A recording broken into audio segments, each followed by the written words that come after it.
Okay. We are rolling. Channel is live. Hello, everyone, and welcome to Adventure on so many levels. We're going to play some Dungeons and Dragons. Yahoo! Yay! I am Christiana Ellis, and I am the Dungeon Master. Our players tonight, Nobilis as Kenthan, Hi there. Jason Banks as Axel, Hopefully, no more worms. You had to go and say that. Lee Burdett as Flounce. Does this qualify as a vacation? I think this should qualify as a vacation. I mean, I feel like that's kind of an odd way to look at it because, like, do you want this to be your vacation? No. No, that's why I was asking, does this qualify as a vacation? All right. So that actually raises an important question that I was going to get to in a little bit. But first, David Archambault as Dianok. I don't think we're actually going to get a vacation unless we stay on the Citadel. And possibly not even then. Last but not least, Paul Weimer as Xenophon. Under the ocean, in a city like Amber spelled in reverse, to spend some time here, would we be adverse?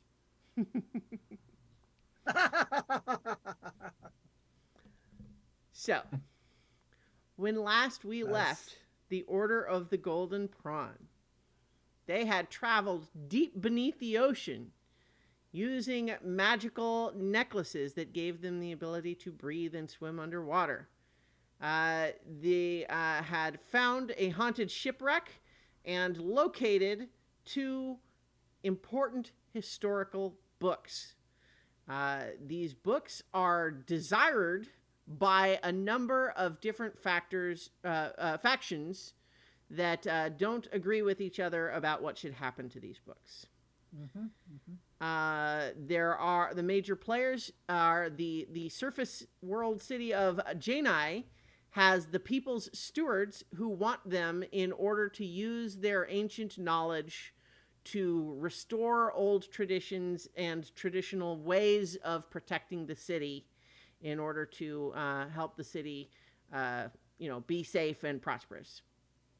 The revelers in the city want to basically see if anything useful can be taken from them, but adapted into new traditions instead of restoring old ones. And they just generally didn't seem like serious people to you. If I don't want to put words in the Order of the Golden Prawn's mouth, but that was my impression based on your reaction.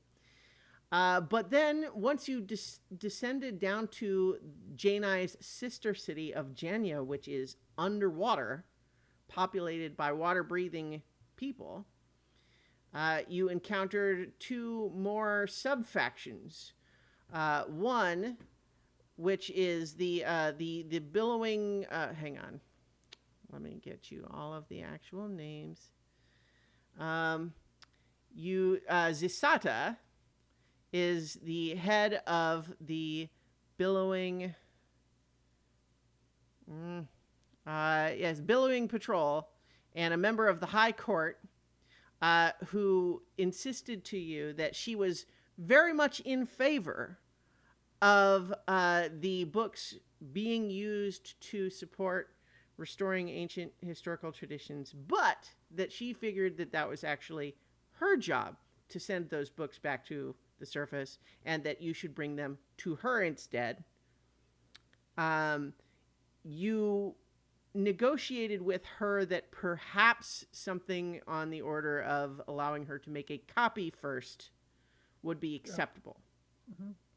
And that's where you left it. But there was also another individual named Brother Bromain that you encountered who felt that these books were you didn't really get that far with him, but you got the impression for him that he thinks that Janai and Janya need to shed these ancient irrelevant traditions and ignore them altogether, and he was actually proposing to destroy the books. and you didn't really No. engage with that very much. But you have now recovered these books that were in the possession of an aboleth.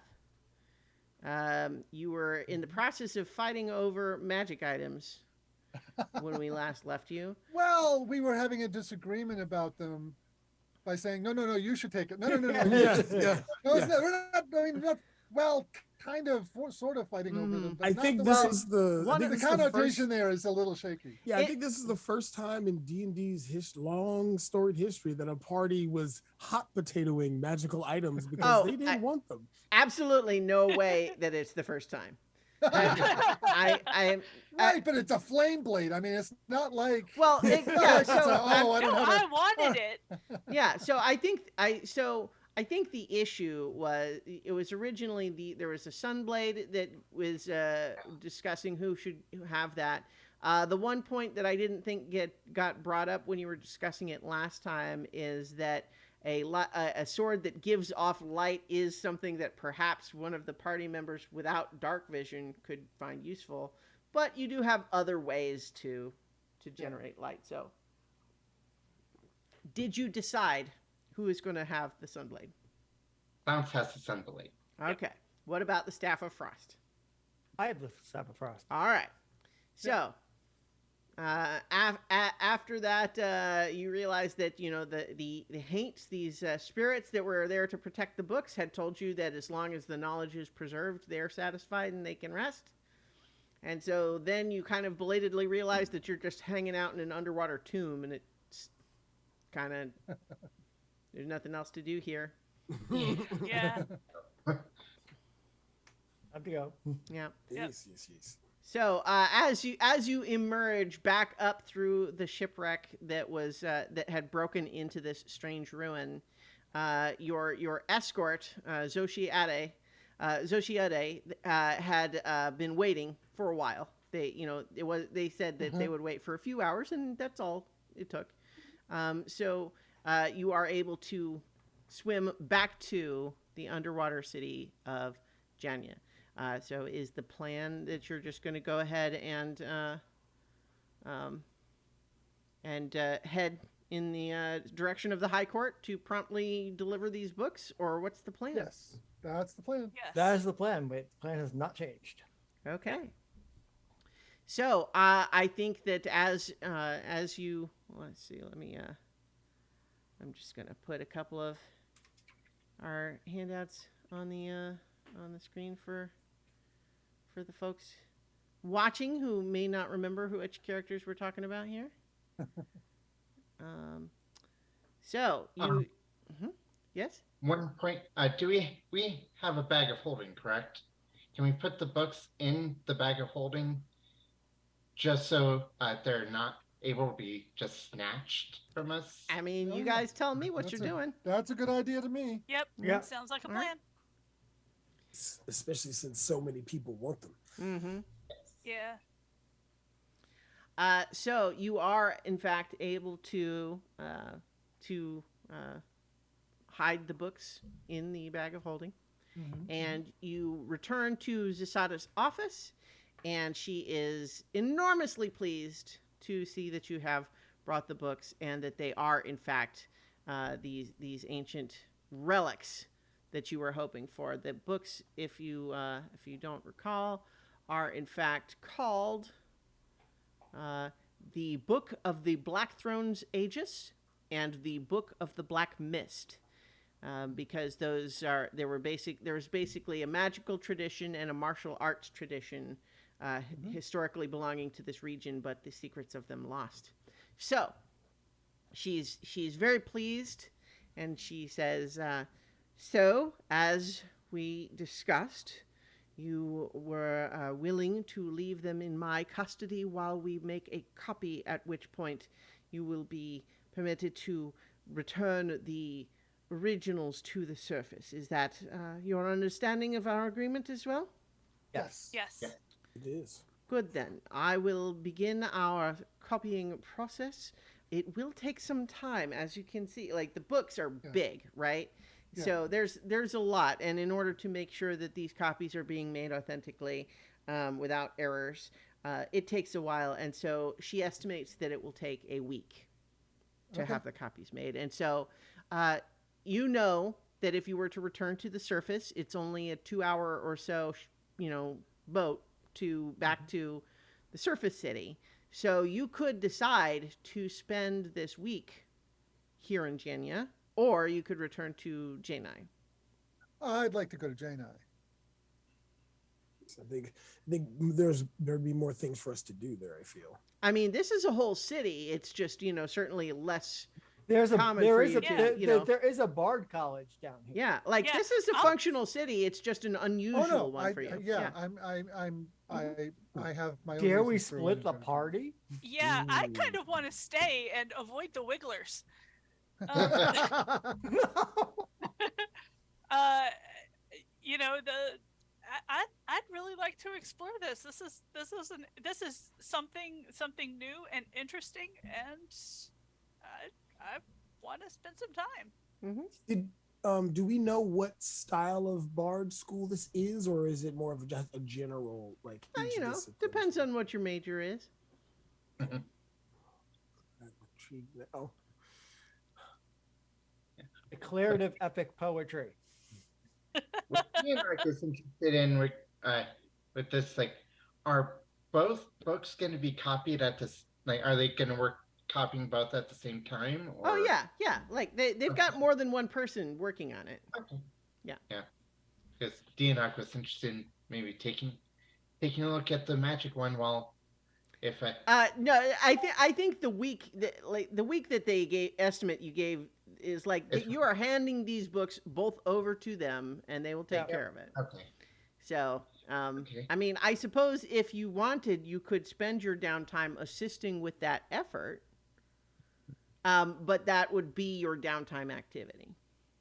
I think that's actually a pretty good idea because I just want to make sure that these are actually like they're not like necromantic or something.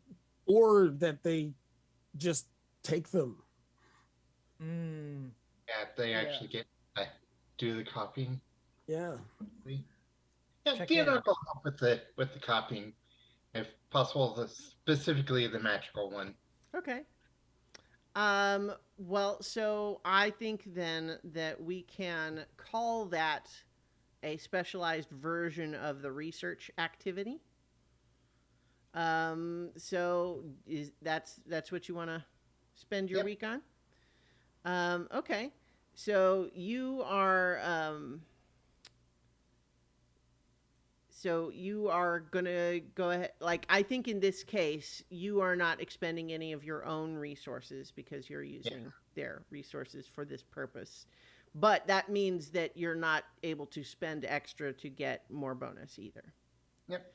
And I think you would certainly understand that the process of transcribing and copying over a book isn't precisely the same as reading it, right? Yeah. Like, so it's not to say that none of it can be read, but it is a different activity, right? So it's not guaranteed that, like, but so in any case, let's go ahead and have you make a roll, and then we can maybe do a little scene. And that's an intelligence. Correct. Wow, only a 10? Okay. Wow, Well, I think a 10 still gives you one piece of lore. Yeah. I think what you find here, and we can maybe imagine the scene, is that certainly as a wizard, you are quite experienced with transcribing things into books, like your spell books and such, and dealing with books in general. I think what maybe throws you a little bit here is that you are not used to how they do it underwater. Yeah, that makes sense. Mm-hmm. Now, technically, these books are not even printed on paper. They are printed on very, very thin stone slabs. And to some extent, that's what they are replicating. And so it is not even just paper and ink. Mhm. It is, it's etching and working with stone in a way that I think is perhaps the technique is different enough that it it is not Throws straightforward. Dianoc. Yeah. And so I think that you find that your experience transcribing generally with the like the mental aspects of it just make up for your inexperience with the physical technique, to the point where you assist with the effort and you don't cause it to go worse than it would have. Well, I don't actually, so break do it. go ahead and roll your d10 to see if we get any Is it kind of complication? complication. Yeah. Complications. 3. Okay. Yeah. So I think that you are. I think that you find. You know what? Make a charisma check with the to see how you get along with the other people working on the Oh, no. transcription here. Oh my lordy in heaven. 0. 0? Is that what you said? 0. All right. Yes. 1 minus 1. Okay.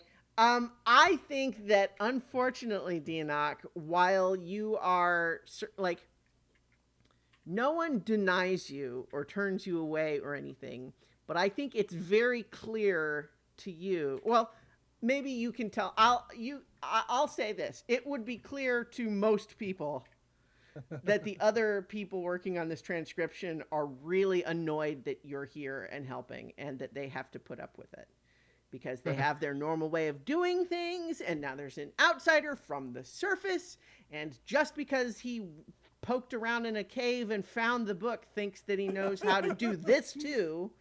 Like, why not just let the experts do their thing? You know, and they resent your presence a little bit. Oh, poor Dianoc. Yeah. And it's somewhat ashamed about this. Yeah. I think no one is out and out mean to you. Nobody denies any of your requests. But there is definitely not a lot of small talk either. You definitely get a sense that, like, when they break for lunch, they're not inviting you to come with them, that sort of thing. But at the same time, though, I think you are able, in looking through this book, that one of the interesting things you find in the ancient arts here. This is the let's see. This was the Black Throne arts, as opposed to the Black Mist Way. One of the primary aspects of how it was used in order to protect is that it included a lot of weather manipulation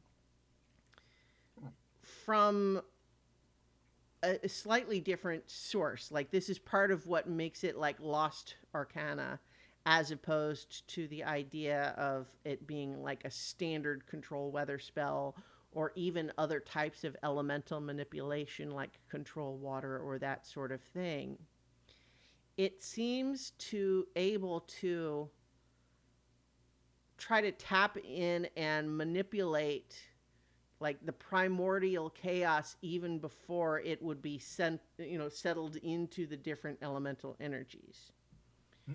And so it had an ability to create like storms and do other sorts of weather manipulation and battlefield control and augury that was both good for aiding their own sort of, economic or military efforts, but also in sabotaging or hindering the enemy, right? But part of what is interesting to you is that I think, go ahead and make an Arcana check as well. Okay.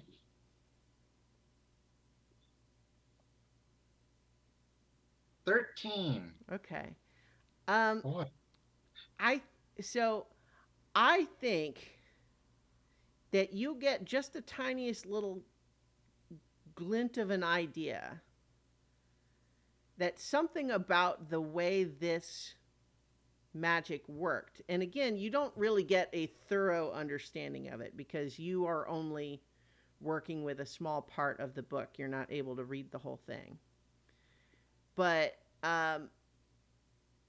you get this glimmer of an idea that the idea of a storm that is emanating from primordial chaos without being sort of filtered through traditional elemental energies. Some of the things they describe seem a little bit like that keening whale storm that kind of hovers nearby the Radiant Citadel. Mm-hmm. So you don't really know much more than, it seems a little bit like that. That's the extent of your connection. Okay. But that's what you're able to pick up. Hmm. That's interesting.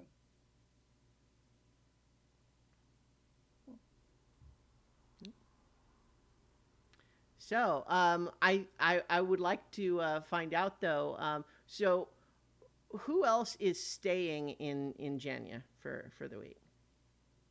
Bounce definitely is. Okay, Xenophon definitely is. all right. So it sounds like Exel and Canthan are going back to J9 then. Mhm.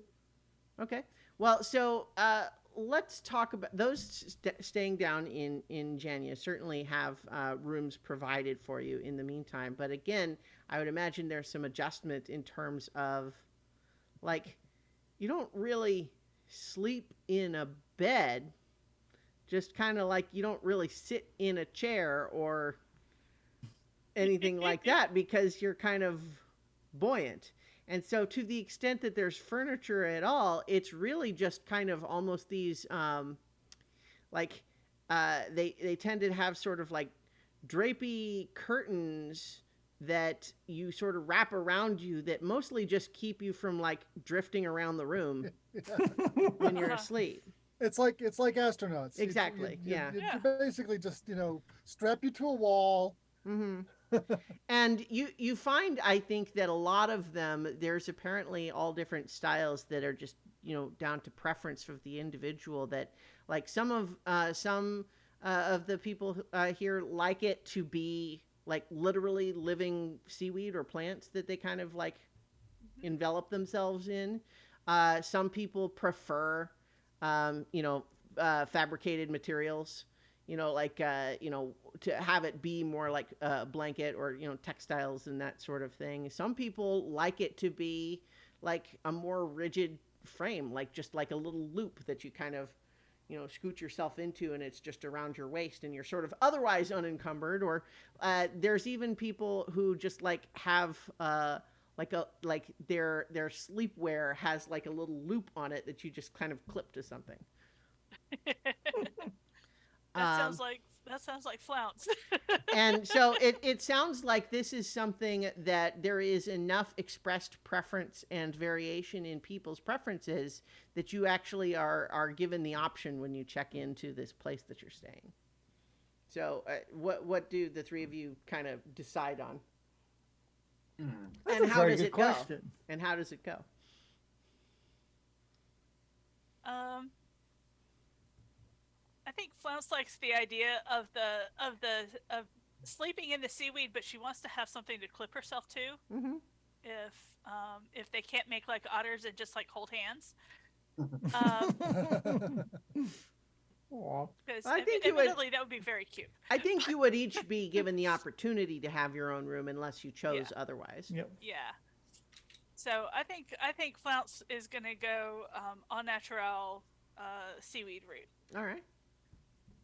I think fabric, a nice fabric hammock of Mm-hmm. sorts, which is so it's not too completely out of the Yeah. ordinary. So I But- think they have ones that are sort of mesh like a net, and then they have some that are more, because all of this material is material that like silk has a nice soft smooth texture, like on the surface, but I But think on the water, it's a different matter I entirely. it just I think underwater it probably just clings to everything, and it's kind of almost the sleekness on the surface almost becomes kind of like sticky underwater. Not like literally sticky, but just in the sense that it's so sheer that it kind of just wraps around things and clings. Yeah. So I think the choices tend to be either something that's kind of more like a fine net, or they have like canvas and that sort of thing too. But again, because Yeah, you're net- floating, that it sounds doesn't good. have to be like you're not pressed against it in the same way that you are No, normally. no, with net bed sounds sheets. good. I'll go with a net. All right. I'm And- caught. The Enoch just goes with basically a belt Mhm. that clips to the wall or floor or whatever. Mm-hmm. Yeah. All right. So how do each of you kind of get on with that? Like how do you adjust to this type of sleeping? I think I go fine because I'm used to the plane of limbo. I mean, I had to come into more based place, and now I'm kind of going to another weird amorphous place, except it's amorphous in the water, so it's almost like it's hold home week. So I sleep like a baby. I think the Enoch has almost the opposite of sleeping in the wrong position. Mm-hmm. I'm not entirely sure what that would be. Cracking your neck from sleeping in the wrong position. Almost the opposite of that. Hmm. Maybe they get some cramps in their back and arms and such from just like muscles doing odd things while Yeah. in Well, free I would think that maybe it like I ordinarily just floating in free fall probably wouldn't do that, but like if currents. if Dianok is kind of instinctively trying to maintain a position that's easy in gravity, in normal buoyancy standpoint, but like trying to hold a position instead of just letting his body float or letting their body float, then maybe that could do something. Yeah, I think that's the case. Yeah, they sleep too much like a surface dweller. I think Flounce is a little too athletic in her sleep. Um, Oh no. Tends to find yourself kicking free of the seaweed. Kicking free of the seaweed, wrapping myself up in the seaweed, floating around the room, waking up and I'm upside down. Mm-hmm.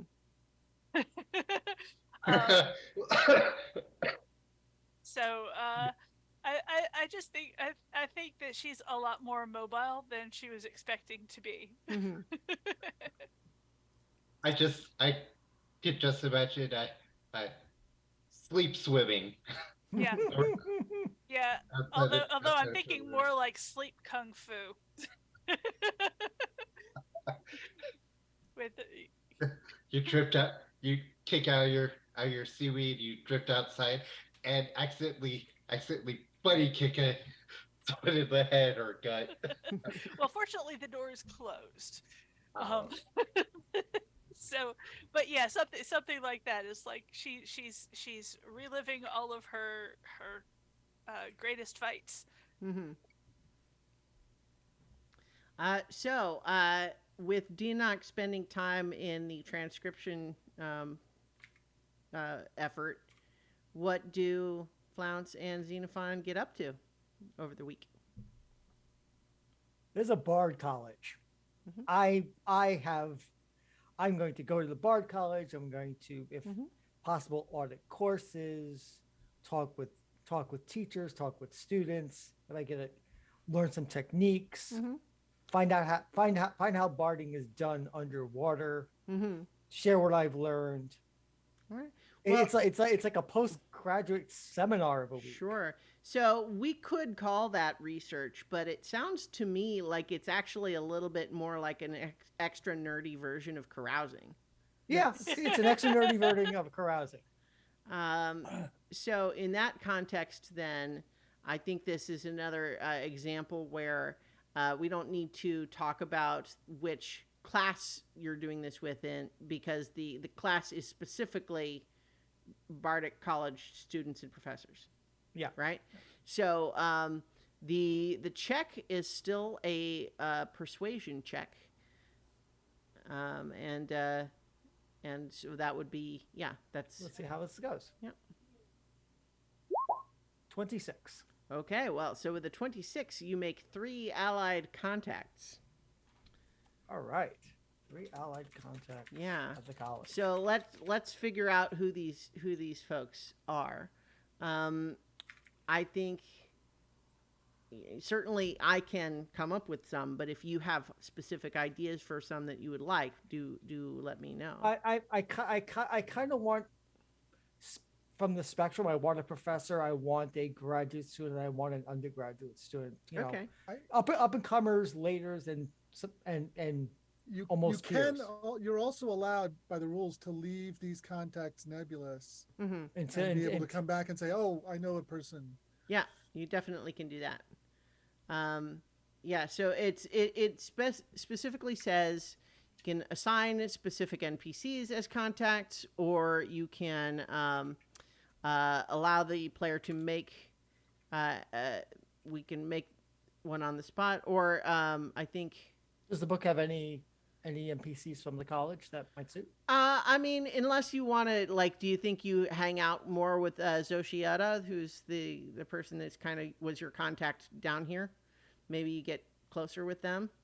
Yeah, I think so. Or for that matter, it could, Zasada is a member of the High Court, and you could spend time with her too, if you felt like that's who you would want to. Like, she's not really the Bardic College thing; it's more, she's more government.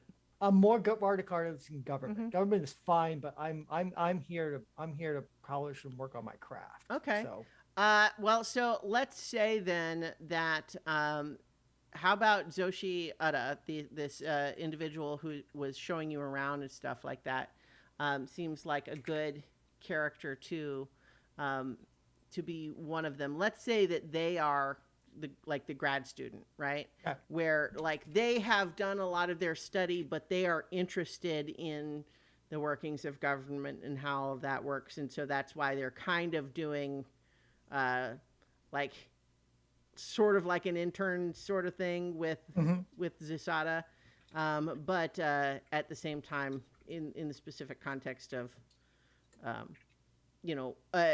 shadowing her in the operations of all of that, but from the Bardic perspective, where he wouldn't be like involving himself directly so much as understanding how it all works. Mm-hmm. So if people don't recall, Zoshi Uda was a figure with kelp-colored hair and stingray-colored skin. Has fins along his arms and legs. So he was friends with Gurao, who was the friendly sailor that brought you. And so that could be one of your contacts. Yeah, I'll tell you, that makes perfect sense. Okay. They showed us around. They're a contact. They're hanging around the college. They have their toes in the waters of government. So yeah, that makes perfect sense. So what sort of classes do you think you would have audited, and do you think that you would have spent any time because given the things that you brought here, right? Like those books you recovered, certainly the history professors would probably be interested in that, right? And so they might want to talk more with you about that if that's what you were there doing, or if you were instead just studying how they teach other things. Like, what sort of professor do you think you would have spent time with? So what does this Bardic College specialize in, if anything? Or is it more a general Bardic school? Well, it is a more general Bardic school, but of course they have a lot of variations on how they do things because it's underwater, right? Right. So, I mean, looking at my scores and my interest in what I've gone for, history is a strong minor. So yeah, I think a history professor makes sense. Mm-hmm. Well, and certainly a history professor is one that would probably be interested in spending time with you, specifically because you have just recovered an important historical document and brought it back to the people who are interested in studying it. So let's say that this history professor is named Um, Fantou, Fantou. Fantou Pine Shadow. No Pine Shadow. Yeah. Which I think, if you asked, is they have a family tree that goes back quite a long way, all the way to the point where a pine shadow is not an obvious name for people who live underwater, right? But Yes, indeed. It goes back to the you know, surface. Yeah. yeah, she dates her lineage back to before the Chiliran separated out and magically came to live underwater. And so I think she's happy to talk to you about, um, the history of the people here and the exciting history that you've just brought back, and then just your own sort of thing. So this would be a contact that is someone that you could potentially consult for historical matters. Yeah. Yeah, Right? that could be really useful and really valuable. I've learned lots of history and lots of worlds, so I have lots to share in return with her. So yes. Now, certainly, these are contacts that you're forming in a place that's far away from you where you usually are, but you could certainly still use sending and such to reach them. I took sending because I was conceiving my character as someone who makes lots of connections and keeps up those connections, even if we have said on screen that, oh, I'm sending a sending spell to my girlfriend or this contact here or what have you. But I've been doing it off screen just because I'm a very social sort of persuasive sort of person who keeps up with that even much more than the introverted player possibly could remember sometimes. But Xenophon, however, is extroverted and interested in people and what they do and keeping up social networks and keeping his fingers in those pies or in those pools, as the metaphor you might appropriate here. So yes. So I think you also meet Akia Kelpleaf, who is an undergrad, and I think that they are. You perhaps encountered them in auditing a class about planar astronomy and so on. Oh yeah. Which they are fascinated and just extremely enthusiastic to talk to you all about the astral sea and such. I have experience and I can share what I know and learn more about what's going on out there. Yeah. I think she asks you a lot. I mean, because, just given her nature here, she says, I just there's so many of the planes that I feel like I would want to see, but I worry that I would need to find some magical way to to breathe there, and I'm just going to have to look into that. But I suppose that I would have the advantage if we were going to the elemental plane of water. Yes, indeed. If were I to visit the elemental plane of water, I would need something like this to visit there, or some of the oceanic areas of some of the astral planes. Yes.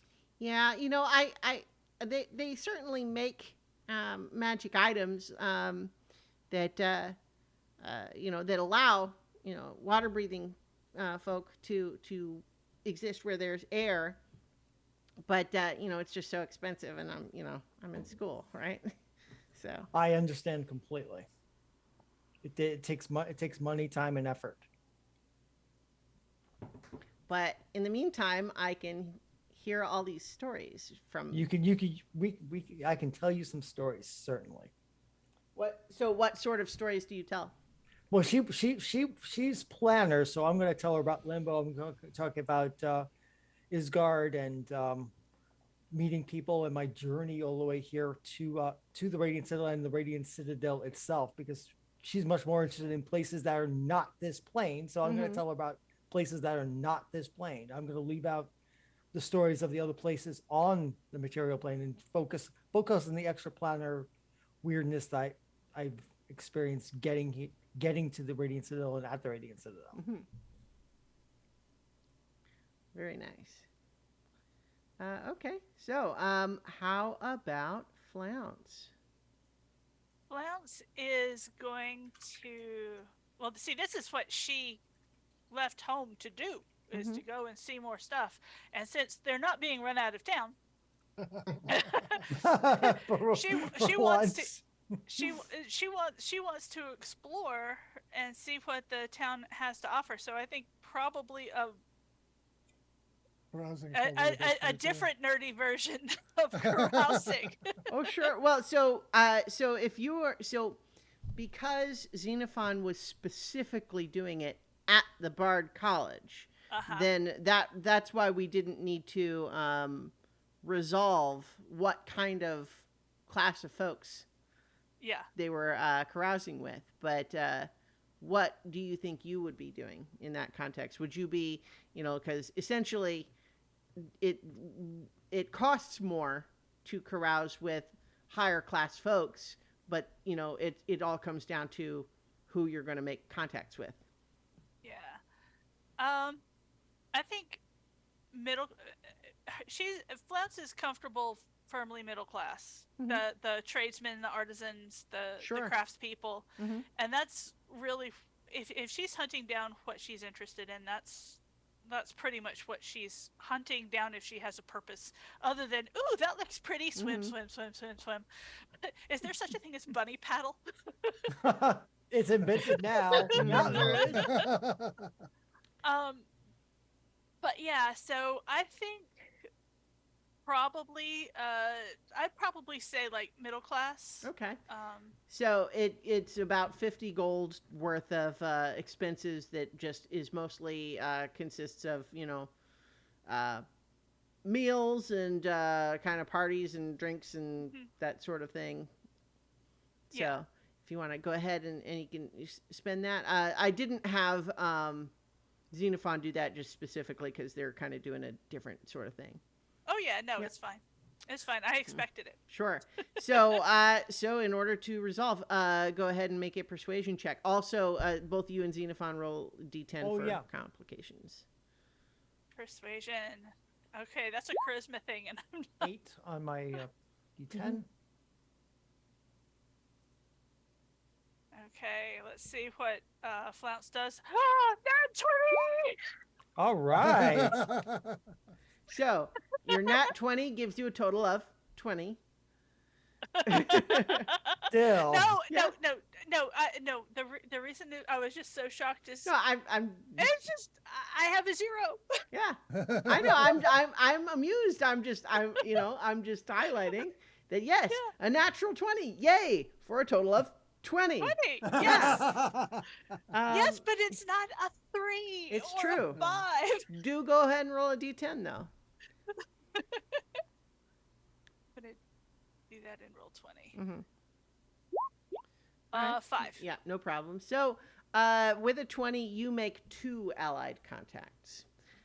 So perhaps especially since you kind of highlighted that you'd be like maybe with artisans and craftsmen and that sort of thing, maybe you find someone else who does rune carving.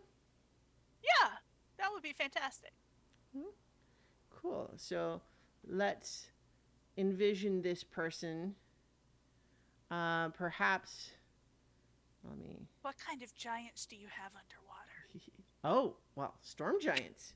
Yeah, it's like storm giants, obviously. Absolutely, storm giants live underwater. That's what they do. Pretty sure cloud giants can too. But... I think they may be able to, but storm giants that's where they live. Period. Yeah. So yeah, they'll tell you all about storm giants and their the way they draw from that specifically. That tends to be the primary sort of giant lore that they draw from.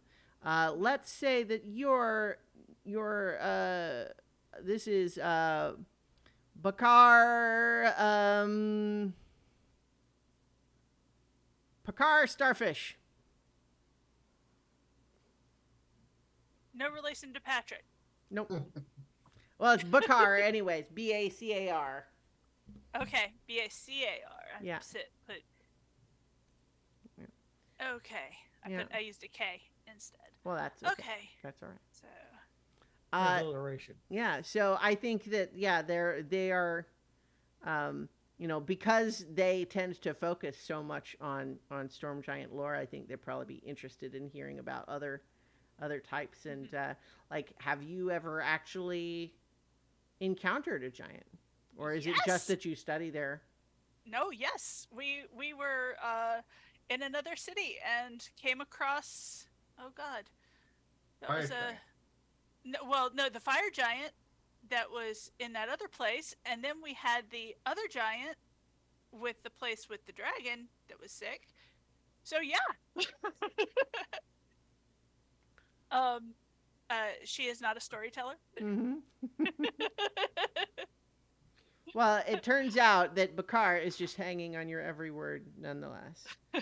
I think I might drag Xenophon to dinner with him. Say, this is the professional storyteller. Who, me? Yes, he wants to hear about the giants we met. I can tell about the giants. I will launch into epic poetry about the giants. Nice. Mighty was his bulk standing above the undead island, giving a steely gaze as he spoke his dread words. Yeah, Xenophon does that too much. Nice. And so, who's the other person that you meet? I want to say that the other person is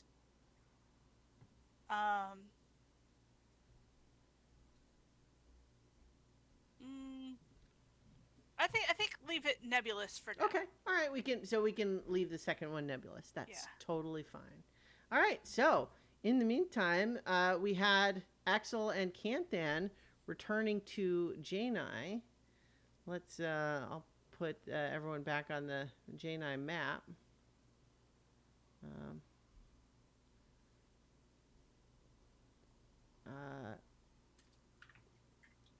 So does having returned to Janai, what all do you get up to? Well, first I want to check in with our authority there and tell her about the plan. Yeah, makes sense that you would.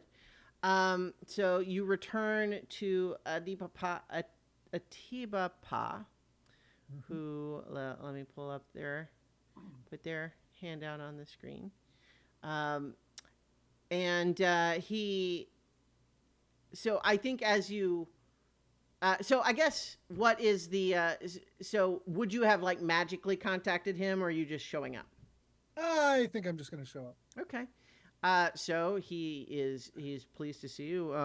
Welcome. How did the expedition go? Successfully. We found the tablets. Splendid. And they are currently being copied down in the other city, and you will get the originals once that's complete. All right. This is being overseen by one of our compatriots. One of our compatriots is involved to make sure that there's no funny business. Fine, but who of Janya is performing the? I tell him who it is.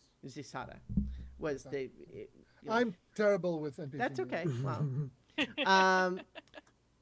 I have but trouble remembering my NPC names when I'm a game master. He says, well,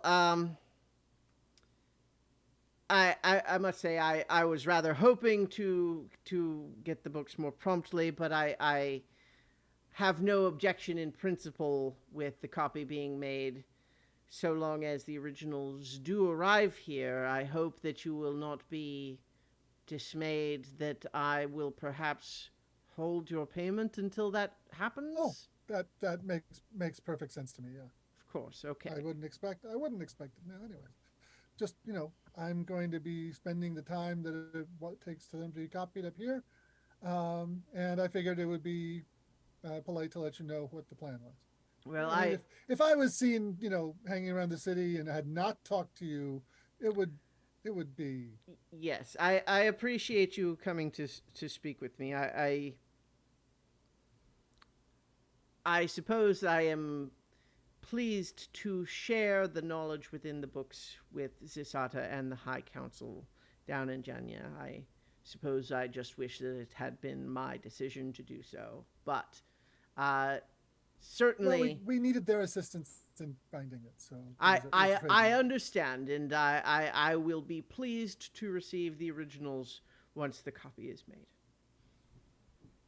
And so I think he has the politician's way of indicating that the meeting's done now, but I Yes. think that he has enough charisma that you don't feel like brushed off No, exactly. I've got things to do anyway. Yeah. So. So I think you do get the impression that it's like, I mean, he kind of thought he was coming to this meeting to get handed the books, right? Yeah, So yeah. he's disappointed in that regard, but he does not seem angry. He's waited for how long? A week isn't going to matter that much. Yeah, but of course, he sent you just like yesterday, right? Like it's but at the same time, he does not object in principle, only to this is more complicated and he does not have the books in hand yet. And so, the more there are other people in the chain, the more he has to worry that some other factor is going to interfere and that sort of thing. And so you get the impression that that's the only element of his concern, is that, until he has them in hand, anything could happen. But in the meantime, though, you certainly have standing rooms at Anadua's rest house. Mm-hmm. So you can go back there if that's where you would want to stay for the week. You thinking maybe some place that you can find more things for your sauce, or more things to put your sauce on? No, actually, I have something else in mind.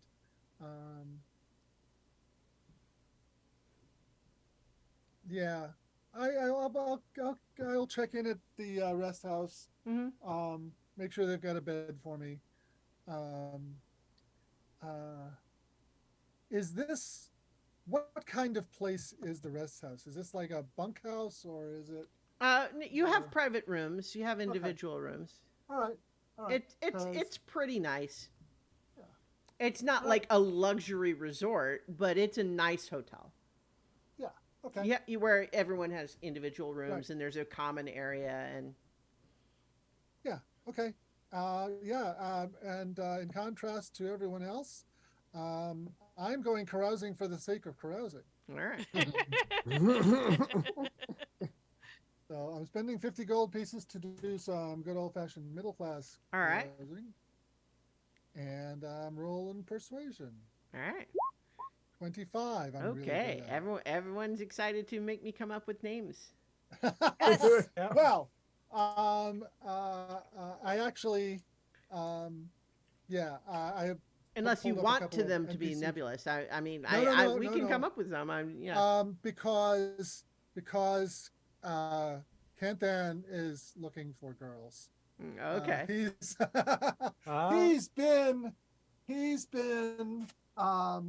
He's realized, with the circles that he's running in and the money that he's got and that sort of thing, and he's young and buff, and he's like, I have not had any real fun. I mean, even the times that I've been not like out on a mission or something, I've been working on this sauce. I've been working straight for months. Yeah. Some of it really hard, and I want to have some wine, women, and song. All right.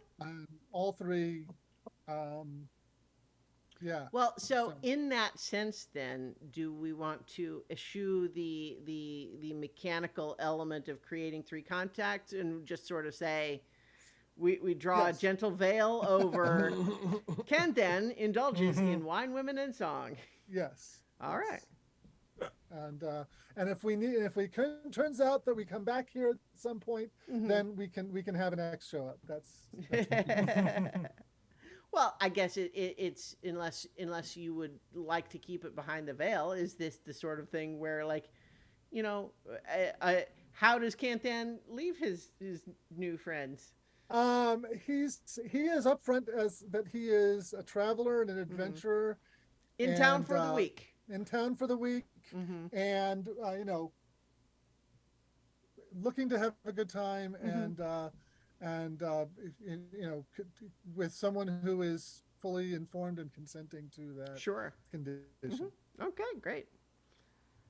So, how about you, Axel? Axel's actually going to go. I would like to roll for a complication. Just okay. Oh yes, please do. Yes. Is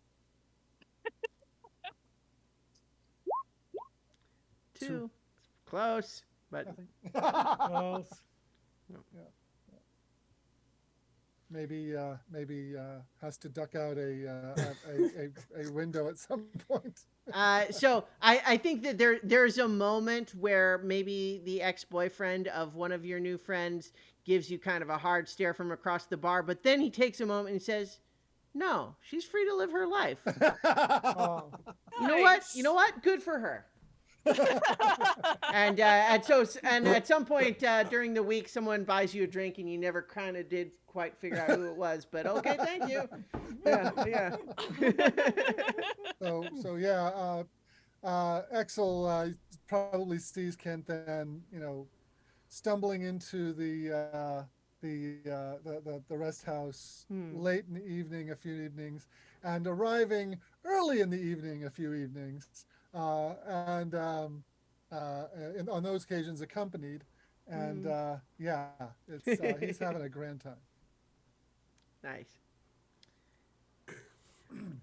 All right. Axel would actually like to research the study of magic here in this place, because we've seen such ancient magics and temples and things and items that can let us swim and breathe underwater. So he wants to see if he can find any information in regards to their magic and beliefs and so forth, because he still is trying to figure out who his patron is. And also, learning from other cultures and different people can give you insights into other things. And if someone does overlook what maybe someone passerby may say, there is a lot of death and undead that he's looking for whilst exploring those things. Sure. Okay. Well, so as is the traditional rules for research, you're spending at least 50 gold, but you can spend more than that to gain a bonus. And otherwise, you're making an intelligence check. Yeah.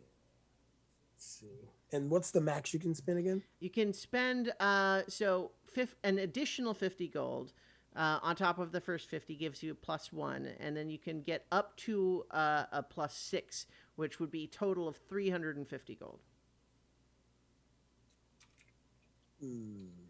Yeah, might as well. I'll do the full bonus. All right. Because I have a terrible intelligence.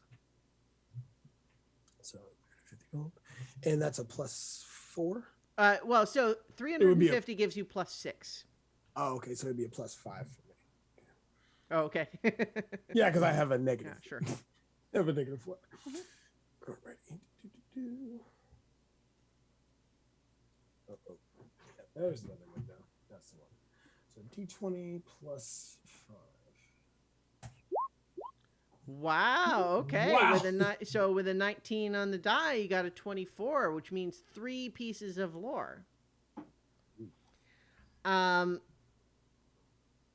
So let's see. So you were focusing on a lot of, necromancy and undead and history of magic. Is that was kind of the gist of it, or? Yes. Okay. Well, so let's say first of all that you learn that necromancy, while it is certainly sometimes has a little bit of an unsavory reputation when it comes to things like undead and zombies, technically necromancy is also the school of magic for a lot of healing spells, because it's about life and death, right?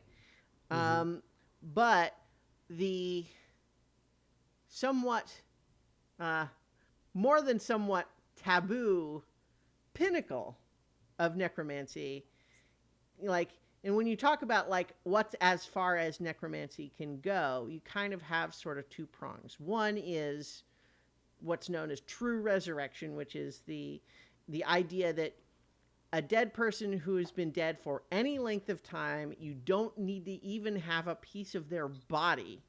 You can just bring them back to life with the spell. It's a very powerful spell, a lot of expensive components, but can be done. But on the flip side, the less savory side, there is what's known as becoming a lich, where this is someone who becomes functionally immortal by means of consuming the souls of others.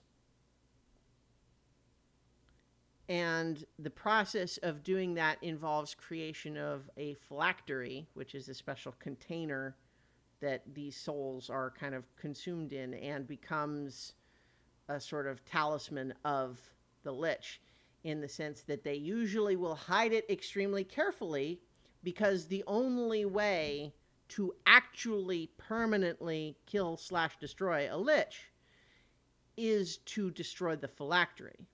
Meaning, you encounter a lich, you fight them, you destroy them, you burn their body to dust. If you didn't find their phylactery and destroy that too, they're just going to come back. I'm pissed. Probably, yeah. Because while they're going to come back, it's inconvenient.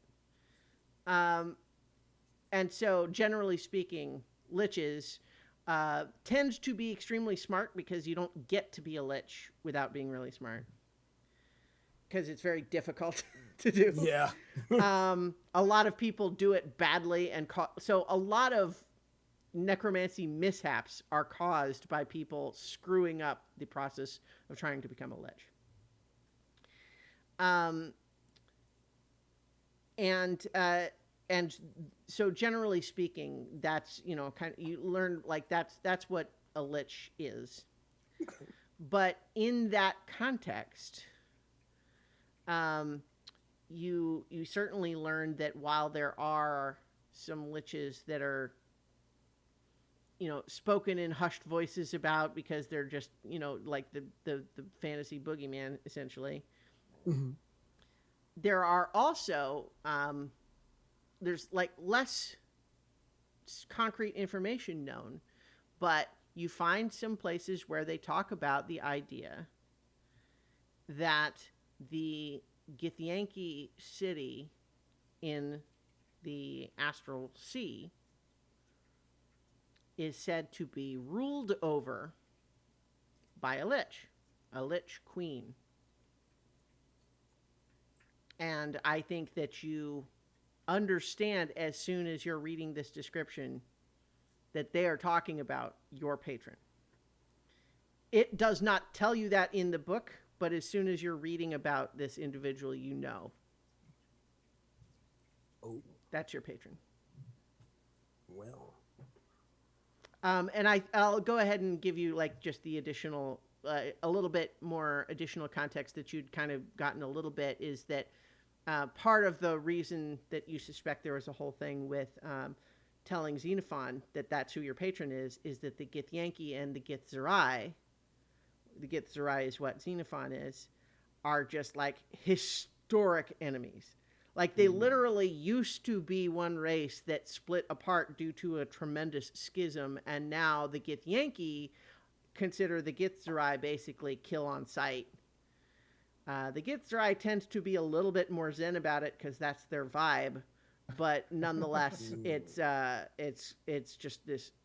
But it's hard to be zen about when you meet someone who has been told their whole life to kill you on sight. Well, right, but the difference is you don't necessarily send out hunting parties for them. Yeah. Right. Whereas the Githyanki absolutely do that. So, so that's you gather that was why that like there was some potential tension there, and so you do recall your last communication from your patron was like, if you want to tell him and you think you can handle it, show me you're a big boy. You know, I warned you that it could be a problem. You want to do it anyway? Well, let's see how you handle it. Right. That's good to know, though. It Yeah. is very good to know because now I won't blab by accident. Like, oh, Xenophon, I have a question for you. Ha ha ha. So yeah, so I think that's what you learn with that that very good roll there. By the way, guys, that means I'm going to roll trash the rest of the evening. Well, so do go ahead and roll a d10.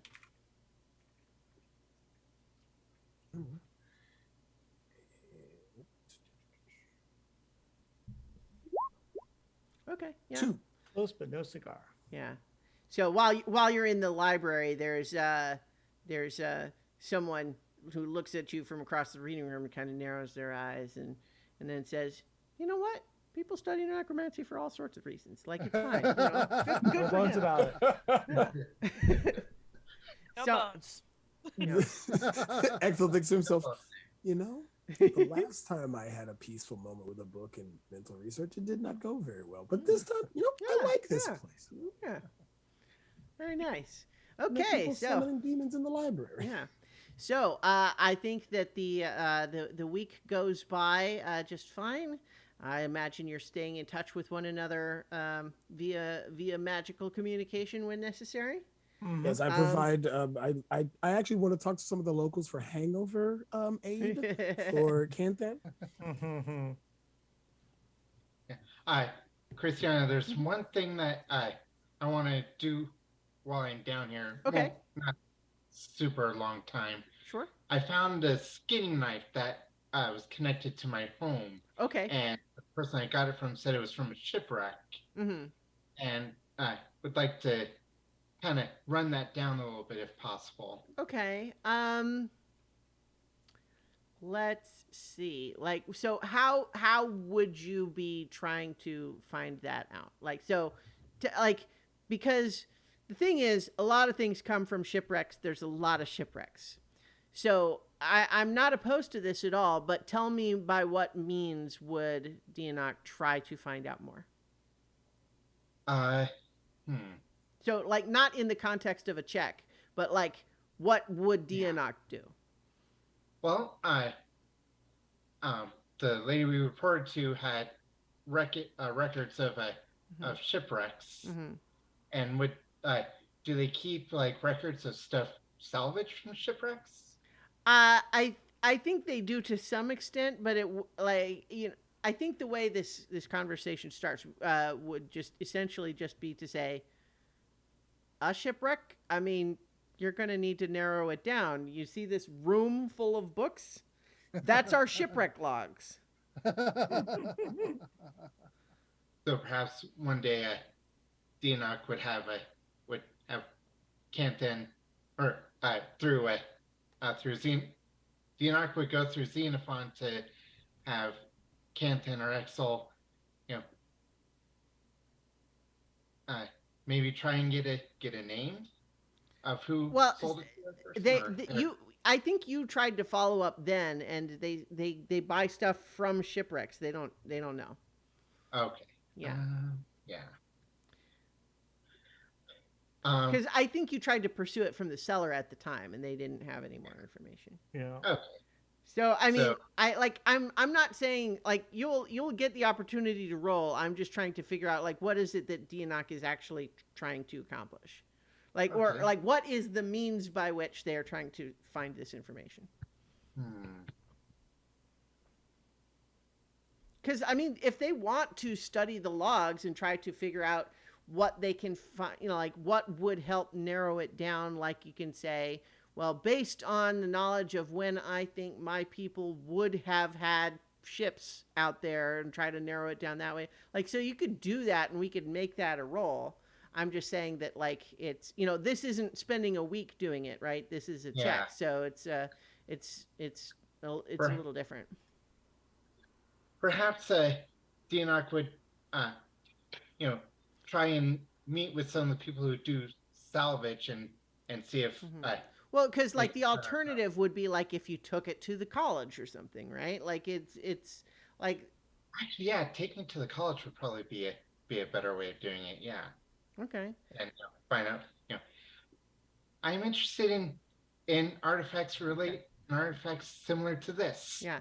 So or I from the think solar. the only caveat I have for you is that that's not going to be an investigation check, right? Yep. That's going to be a persuasion check because you're basically Yep. asking someone for help. Okay. Wow. Oh, a 3. Okay. Oh, Uh, I think that you get you show that to someone and you say, "Call that a knife?" They pull out this great big no. like giant Bowie knife. He's like, "No, that's a knife." Oh God, poor Dianok. Oh, this isn't for combat. No, this is for skinning All and right put. then. I don't know what you're asking me for then. So yeah, sorry. Yeah. No, sorry. All right. So I think then that the week goes by. True to her word, Zisata provides you with the original books once they have completed their copying process, and you're able to return back to the surface with them and deliver them to Atiba as promised. And this time he is much happier with the news, um, and he delivers as promised that it was a 3,000 gold for you all as a group. Now, this is where we come to the question that I mentioned earlier, which is to say, it could be argued that you did not do this under the auspices of the Shield Bearer mission. Because and to we be did sure, not, in fact, use our shield bearer authority in the course. well, of no, although certainly Atiba took that into account when he gave you the job. Okay. But Okay, yeah, we did. but it's a question you certainly weren't operating in your official capacity with orders. No. Right. But you did trade on reputation a little bit. And so right now, I think it's entirely up to you to try to decide how you spin that, as far as if you're returning to the Radiant Citadel and with 3,000 gold in your pocket. I think we should do this as if it were. Yeah. Return, report it. Let them. Given the trouble we got into on the place we were Exactly. at before On the this, previous I mission. Exactly my think thought. I Pay think it's forward. just in our Mhm. best interest to be more generous rather than Yeah. not as. Mhm. Let us not withhold disclosing the closing income. Right. Yeah. Okay.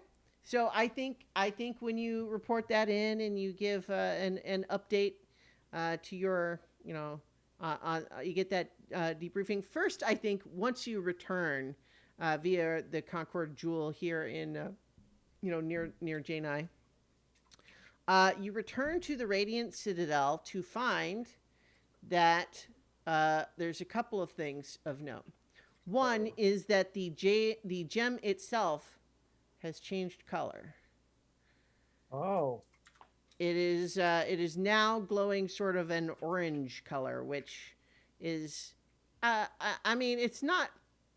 It doesn't just like shade everybody this ominous orange glow or anything. I mean, But at the same time, it's like, I think that there's maybe just the tiniest hint of it's a slightly less calming color, for sure, than it was. right. And connected to that feeling is also that the keening whale, this strange storm, is noticeably, visibly closer. Yeah. Oh, The minute wow. DNX noticed the gem change color, they absolutely look for the Keening whale. Yeah. Now, recall about the color of the gem. You would have certainly learned about this when you're being inducted into the shield bearers, is that it's actually not precisely understood what makes it change color. But there are theories that it happens when different universes are created or destroyed. But in any case, once you return to Shieldbearer's headquarters, they're very glad to see you, to have you back, because right now they're actually having folks. They're not sending as many people out on missions right now because people are a little nervous with the storm being closer, and so they want to have just kind of more people, a little bit more of a visible presence here in the Citadel. So they're giving more people kind of just generic patrol jobs right now, partly just to try to, reassure people a little bit, but also just like in case something happens, it would be good to have more folks nearby instead of off on missions, right? Quite, yes. But at least what they brief you right now is, though, this is not the closest it's been. It comes and goes. No one's sure exactly why, which is why we take it seriously, but it has been closer than this. And so it's not necessarily anything to worry about. Understood. But that doesn't mean you don't have folks who pay attention, right? And they do. They have folks that are paying attention. And so on that basis, you don't need to. They've got people watching it. They'll let you know if there's anything else to be done. But in the meantime, welcome back. Welcome back from your sabbatical, vacation. Ready to get back to work, standing on street corners? Sure. Sure. All right. Yes. So, when you report the 3,000 gold, they end up taking 500 of that. So you have 2,500 left between the five of you. 500 for each. Yep, that's fair. And so what we're going to do now is another downtime period that is actually going to be 2 weeks passing, but 1 week activity worth, because technically you are working still. Yeah. But it's a little bit light duty compared to being on a mission. So you can, over the 2 week period, you can have 1 week's worth of other stuff going on. Okay. Okay. Okay. In this case, one of the spells I took for the level, oh, you should all be level 13 by now, by the way. Yeah. If Yep. Already done. Yep. All right, good. is a Dream of the Blue Veil. Mm. So basically, DNR would like to see if they can take a peek at their home with this spell. Oh, okay. Let me look at this spell. This is a weird That's one. a 7th level spell, isn't it? Yes, it is. I went much more mundane with my Okay, 7th yeah. level spell. Okay, let me look this one up, because it's a weird one from like a recent book, I think. Yeah, Let's Tasha's. see. Okay, let's see. Experience visions. So you own up to 8 willing creatures within range, fall unconscious, and experience visions of another world on the material plane. Okay. To cast this spell, you must have a magic item that originated on the world you wish to reach. You must be aware of the world's existence, even if you don't know the world's name. Okay. Ultimately, if you can cast a spell, or you can cast a spell if one of the affected creatures was born on the other world. Well, you also have objects from there. I think that would count as that, right? Okay. Yeah. Let's see. I think so. So the way this would be, it's a little bit like astral projection, where it can last 6 hours, and essentially everyone who's under the spell would actually travel there, Yeah. But if any of you take damage while there, the spell ends for you, and uh, ends for you and all other creatures. Um, let's see. Oh, wait. Also, if you stay there for the full 6 hours, you all stay there. You have traveled there. Yeah. Okay. So we can. Yeah. All right. Well, I'll confess I don't have like ready at hand what you would find if you traveled there, but we could certainly work that out if that was something you wanted to do. I mean, like, might be just the first time, just Enoch by themselves, just go like not do the full 6 hour duration, but like just you know uh part of it, so they don't actually go there, just to make sure it's it's there, Mm-hmm. still there. Okay. Well, so I mean, let's recap how you came to be here in the first place, right? So you were exiled from your city. Yes. And while exiled, you came across what you now the Concord Gem. Right, which is not something you were familiar with. It was not like an expected thing to find there. And then when it transported you to the Radiant Citadel, the jewel then left again, and everyone said, "Haven't seen that one in a long time. Didn't know it was still working." Yeah. And it hasn't been back since, and nobody knows exactly where it goes or why it suddenly showed up this time. Right? That's when you last left your home, correct? Yeah. Uh, so when,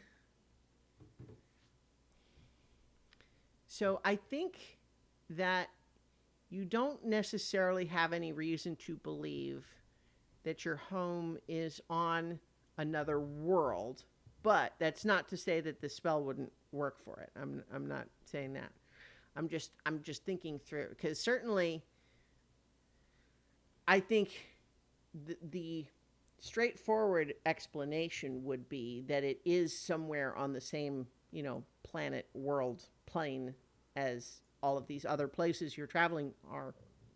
You just don't know where, right? Because all of the other places you're traveling with these Concord jewels are locations on the planet in the material plane. Yeah, we proved that by taking a Yeah, traveling from one land to another, right?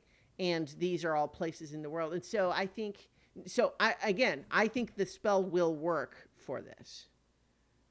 Okay. And I think that that's what your initial, if all you're doing right now is kind of just engaging with the spell just enough to see if it can connect, and then maybe there's a moment where once it actually does, I don't want to put this on you, but I'm just imagining a shot of kind of being so startled that it actually worked that you kind of just let it drop and hesitant to try it again. But like, you tell me how Dianok handles it. So I'm telling you that it will work. Yeah. DNR does the spell, lying in bed just to prevent injury. Mm-hmm. Because random sleeping is not good standing up. And then and sees, starts to see visions and is reassured, and then the blue veil comes and they know that they can go there. So the blue veil would happen after you'd been there for 6 hours. Oh, okay. Yeah. So if you cast the spell, you would be in a place like it. You feel like you're there, but you know that. Okay. All right. Perhaps it's like visions coming up, and there's like a hint of the blue veil behind, and or like I think you can understand that that's how the spell works. Yeah. But like as time goes by, sees more visions and just kind of gets anxiety of, do I go or do I stay? Well, so And let's not just pass by the visions. Like you Mhm. are presumably imagining a place in the, because again, when we talk about your world, I think in this context what we're talking about is like your homeland, your the Yeah, region that you're from, right? And so yes, when you are imagining traveling there, having the vision of this place.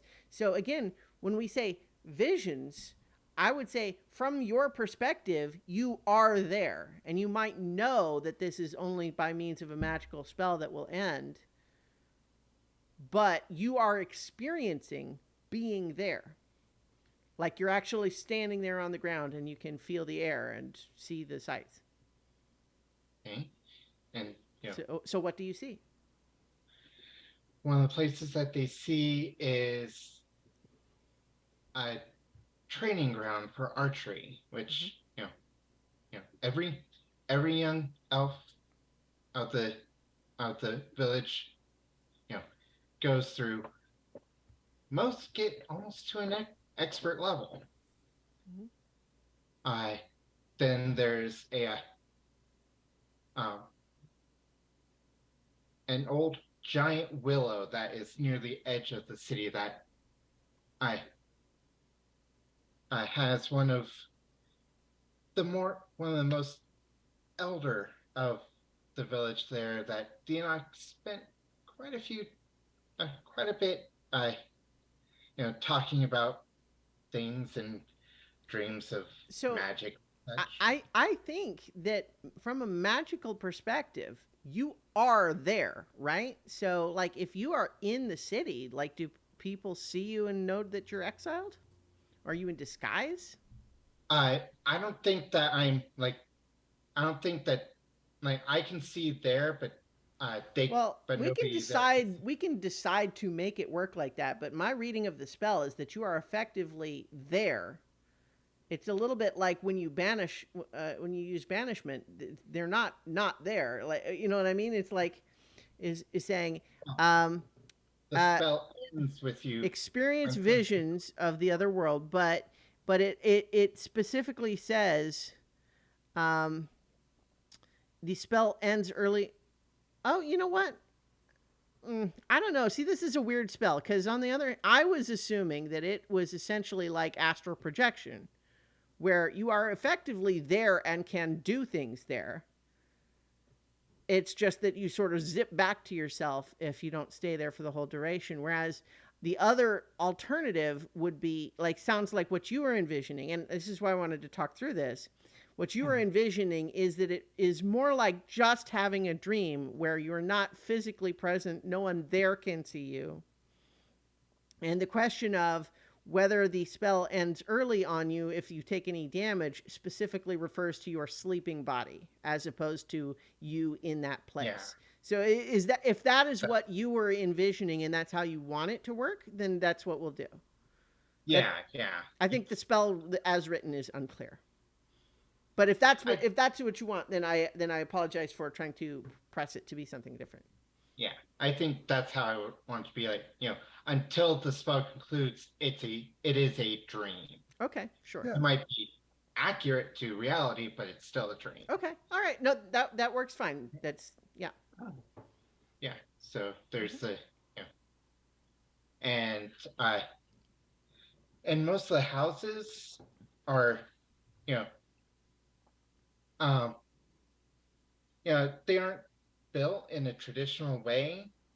Um they're, you know, kind of, might think stereotypical fashion. Houses are grown out of trees done that are grown just for that purpose. And and like sees their home where it's you know small but comfortable. The uh, you know parents are what do Dianoc's parents do? I think they're hunters, Mm-hmm. and they they go gather food and other and help with the defense of the town if needed. Mm-hmm. And then I kind of last thing Dianok sees is it's the sacred grove that they invaded and got them banished, and all the anxiety that's been building up just kind of breaks, and they let go of the spell and wake up. I think that you also notice, though, um, as you're looking at the sacred grove, is that there is something in it giving off a powerful glow. Like you just see where it's sort of like shining through the branches. Does the glow have a particular color? It's like it's bright white as far as you can tell. I mean, it's just Okay. it's so bright that you really can't see anything, though. Huh. Yeah. So they let go of it and last second realize the glow, and it's like, and then just like, wait. I mean, if you wanted, so like if you wanted to have stayed in there a little bit longer to look at for the glow, what I'm telling you is that as you get closer, it's just like the closer you get to it, the more you just really can't see anything because it's too bright. Ah. I'm just gonna save that for another day. All right. So. All right. Do you tell anybody else, any of the rest of your friends about any of that? Oh yeah, yeah. And one thing to note is that on the return trip from the to the Concord Gym from uh Janai, Fianok was unusually talkative and just kind of talking mile a minute. You get the idea that they were unusually isolated among the people doing the and scribing and or copying, and just needed to talk about anything. I will be happy to oblige, because if I can do anything, is to talk and listen. And after that dream, Dianok would go to probably the first person they find in perhaps Flounce. Okay. And I just used a new spell and I saw my home. Oh, really? Yeah. Were you able to see people that you knew? I mean, was your home in good shape? Was everyone doing well? Seemed like it. I didn't see any signs of, war or devastation or anything. Okay, that's good. But I can go there if I want to. That is fantastic. I don't know. I don't have a way of getting back here. I mean, in principle, you could cast the spell again from there, right? Only if he has a magic item. Well, he does have a magic item. Actually, yeah, I do. So, wait. Oh, I do have a way back here. Or you could bring someone with you who's originates at another world that's accessible, like me. Huh? And I could potentially take all of the order with me. Really? Well, I would be really interested in seeing your home if you decide to make that trip. I don't Didn't you say you got exiled, though? I did, and that's why I'm not gonna say, "Hey, let's go right now." But it's a pretty powerful spell, and I don't want to. Well, I don't want to leave myself drained, especially when the Keeney is around. Right, but when and if this crisis passes, we could go, and if we all come with you, I mean, we're pretty badass now. It's like, you exiled me. Yeah. We're gonna talk about that. That's a very direct method. So the one thing to keep in mind would be that although casting the spell again would be a way to come back, do recall it is a spell that requires you to be unconscious for 6 hours there That's in Yeah. before It, you would transport back. it, you know, your, your and plus, your home is on the prime material plane that we've been visiting, correct? yes, I just don't know where on the prime Well, material. if we were to go there, then I could get us to a place elsewhere on the prime material plane, if necessary. Okay. Because I can now cast teleport. Oh, okay. So we can teleport ourselves to a place that is served by the Concord Gym. Right. We've got a whole bunch of options. And We have options to leave once you take us to this place. and saw something right before I ended the spell that I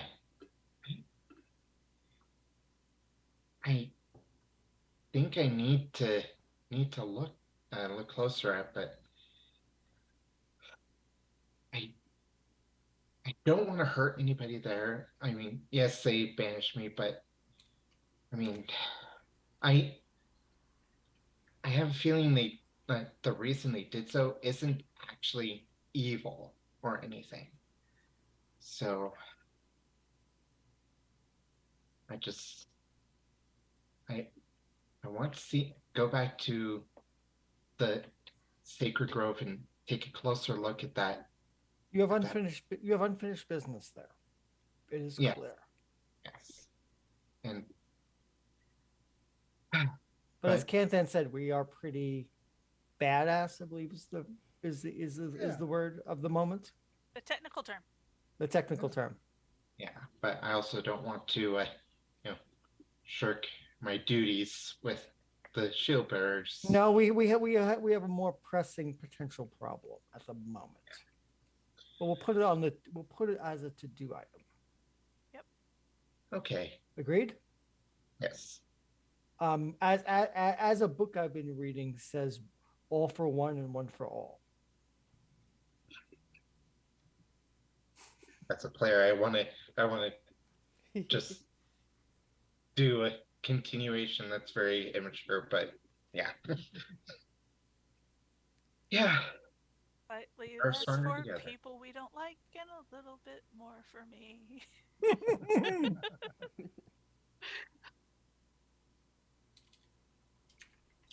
All right. Okay. So, what else does everyone get up to in this sort of light duty period where the keening gloom is a little bit ominously close in the sky?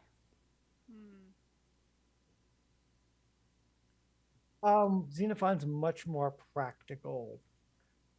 He's going to buy a 500 gold piece gem. He's going to buy diamond dust worth 100 gold pieces. This way he will be able to raise dead and also be able to cast lesser restoration, and he will spend 100 gold piece put 100 gold pieces towards his armor. All right.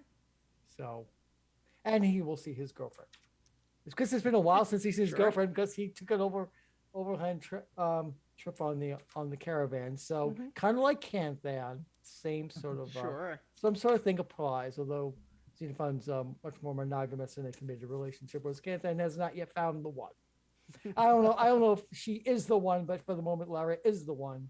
So, tell us more about how this relationship is developing, though. I mean, we kind of had it's kind of gone quasi long distance because the Xenophon keeps going off on adventures for weeks at a time.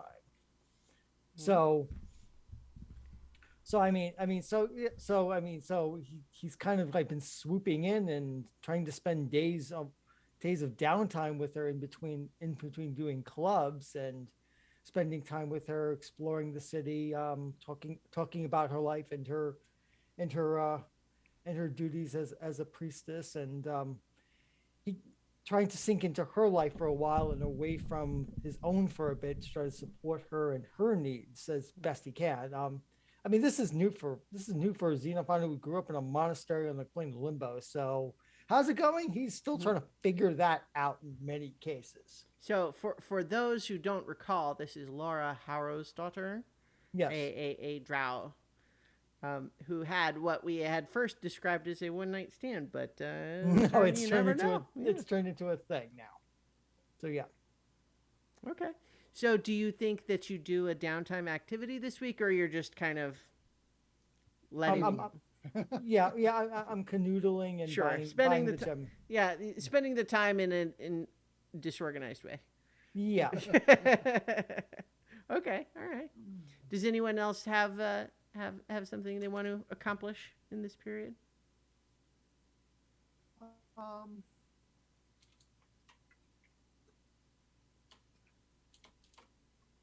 I mean, you don't have to. If you feel like you just sort of you let the time clock, the clock tick around for a little bit until something else happens. That's okay.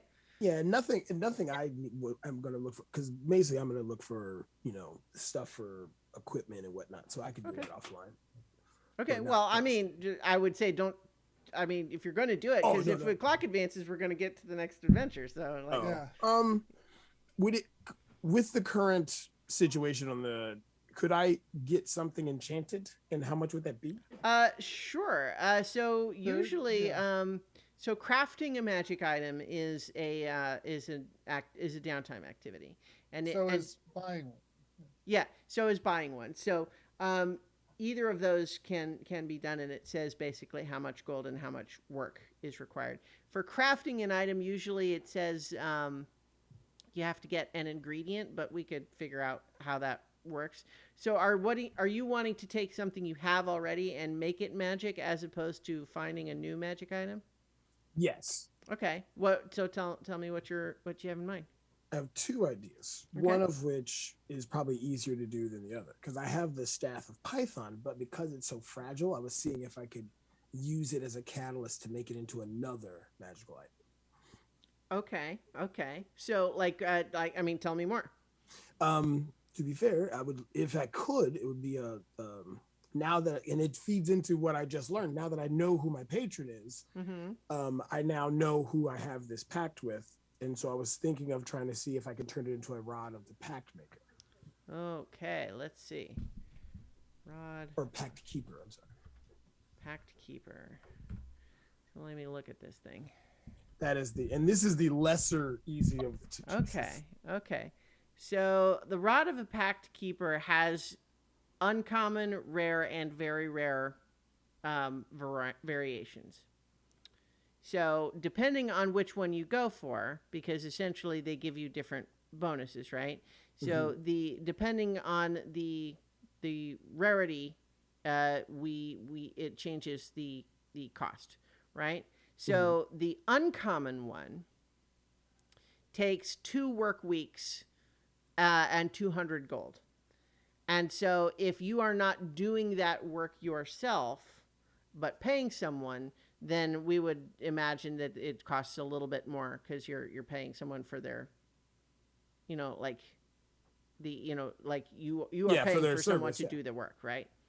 And that it would usually require a magic item ingredient, but I think in this context we would say if what you're doing is you're converting the one into the other, I would allow that to serve as the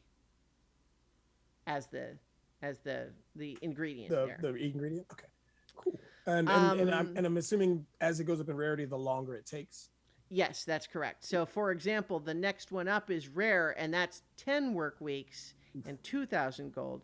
But at the same time, in terms of those 10 work weeks, in theory, if you're paying more than one person, right?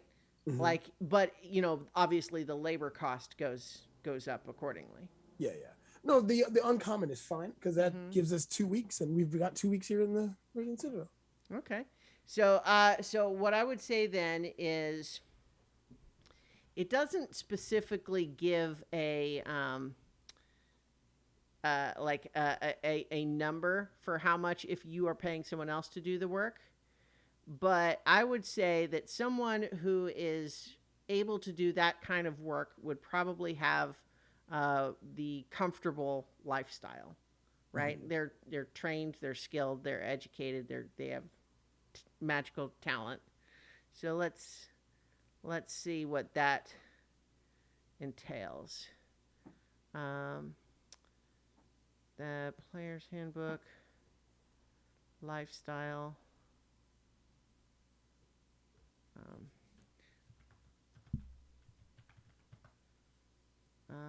Lifestyle expenses. Okay. So you search lifestyle expenses and it takes you to a place that just directs you to a different one. Wow. Okay, that's a lot less than I would have thought, actually. So I'm going to go ahead and say that this would be wealthy instead. But even that is only 4 gold per day. Okay. So what I would say is for 2 weeks then would be, 14 days. So I guess that's what, 56 gold? Yeah. Labor on top of the 200 gold. Ingredient price. Does that sound fair to everyone? I feel like we worked through the process for explaining it. Yeah, I would say more because I'm asking them to do something instead of just making it from scratch. Or but I think that there are people who do this as a business, right? Like this is their job. So it wouldn't be necessarily a highly unusual request. Yeah. I mean, if anyone wants to weigh in, like, absolutely. Yeah, no. To be honest, the ingredient that he wants to use is the staff he's already got. So yeah, it's just a matter of applying the knowledge. Yeah, he has. so normally there would be an additional complication that you need to do, but in this case, you're using something base, you have already for that. And so I would say, in order to make it the +1 Rod of the Pact Keeper, that's going to be 256 gold for and you're paying someone to take the 2 weeks to do it. Okay, cool. Awesome. All right. What does that actually do for you? It's basically just +1 to spell attacks, right? It is a +1 to spell attack rolls and to saving throw DCs for warlock spells. Oh. Yeah. Oh, and I can regain 1 warlock spell slot as an action while holding the rod. Once per long rest. Once per long rest. Yeah. So like the rare version is +2, right? Yeah. So. All right. Sorry, I'm fiddling with my microphone. Sorry, I apologize for. Now I made it too high. Okay. All right. So, so at the same time though that you are sort of paying to have that done, did you want to do anything else, or is that all you wanted to do with equipment and stuff? Yeah, for now. Because honestly, it was mainly for enhancement. Plus, we've come back to a heightened level of danger in the city, or unrest. Unease. Sure. I also want to just briefly touch on something that I said at the end of the last episode. This is in the meta again, that I kind of suggested I was just going to start bumping up the difficulty on the encounters. I guess what I want to take back, like no one really objected when I said that, but I guess I do want to actually put it to all of you. If you would rather stick with book as written encounters in terms of the number of enemies and so on, I will do that. But I think that some of them could be more challenging given that you're a strong party. Yeah, no, I think we should. Bumping it? Yeah, I don't have a problem with bumping up the difficulty. Okay. Yeah, no. I just wanted that to be a group decision and not me declaring it. Okay, good. So, okay, so does anyone else have any other thing, or are you just gonna you're gonna pass the time and wait for another assignment? I can't quite afford an upgrade to my armor quite yet. How much are you short? 260 some gold. Take 270. Okay, then I am going to buy a spandy new set of plate mail. Nice. Nice. Happy fighter is a protected fighter. Mm-hmm. Yes. Very good. And I'm going to keep my existing splint armor and put it on a display rack in our house. Yeah, like Flounce has got. Yeah. Yeah. And You said 270, Mhm. and it costs 1,500, leaving me with 3. Yeah, I'm after buying the diamond and the diamond dust, Yeah, and paying a yeah, little bit but for the armor, I'm but tapped out too. but I now have a spandy new set of knight in shining armor Mhm. armor, What? No, Chef you in don't. shining armor.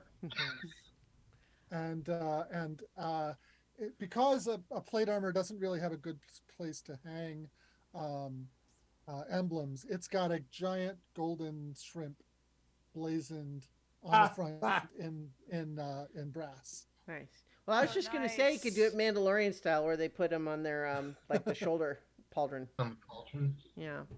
Anyway. I'm representing. That's Yeah. it's a big emblem on the front. Mm-hmm, mm-hmm.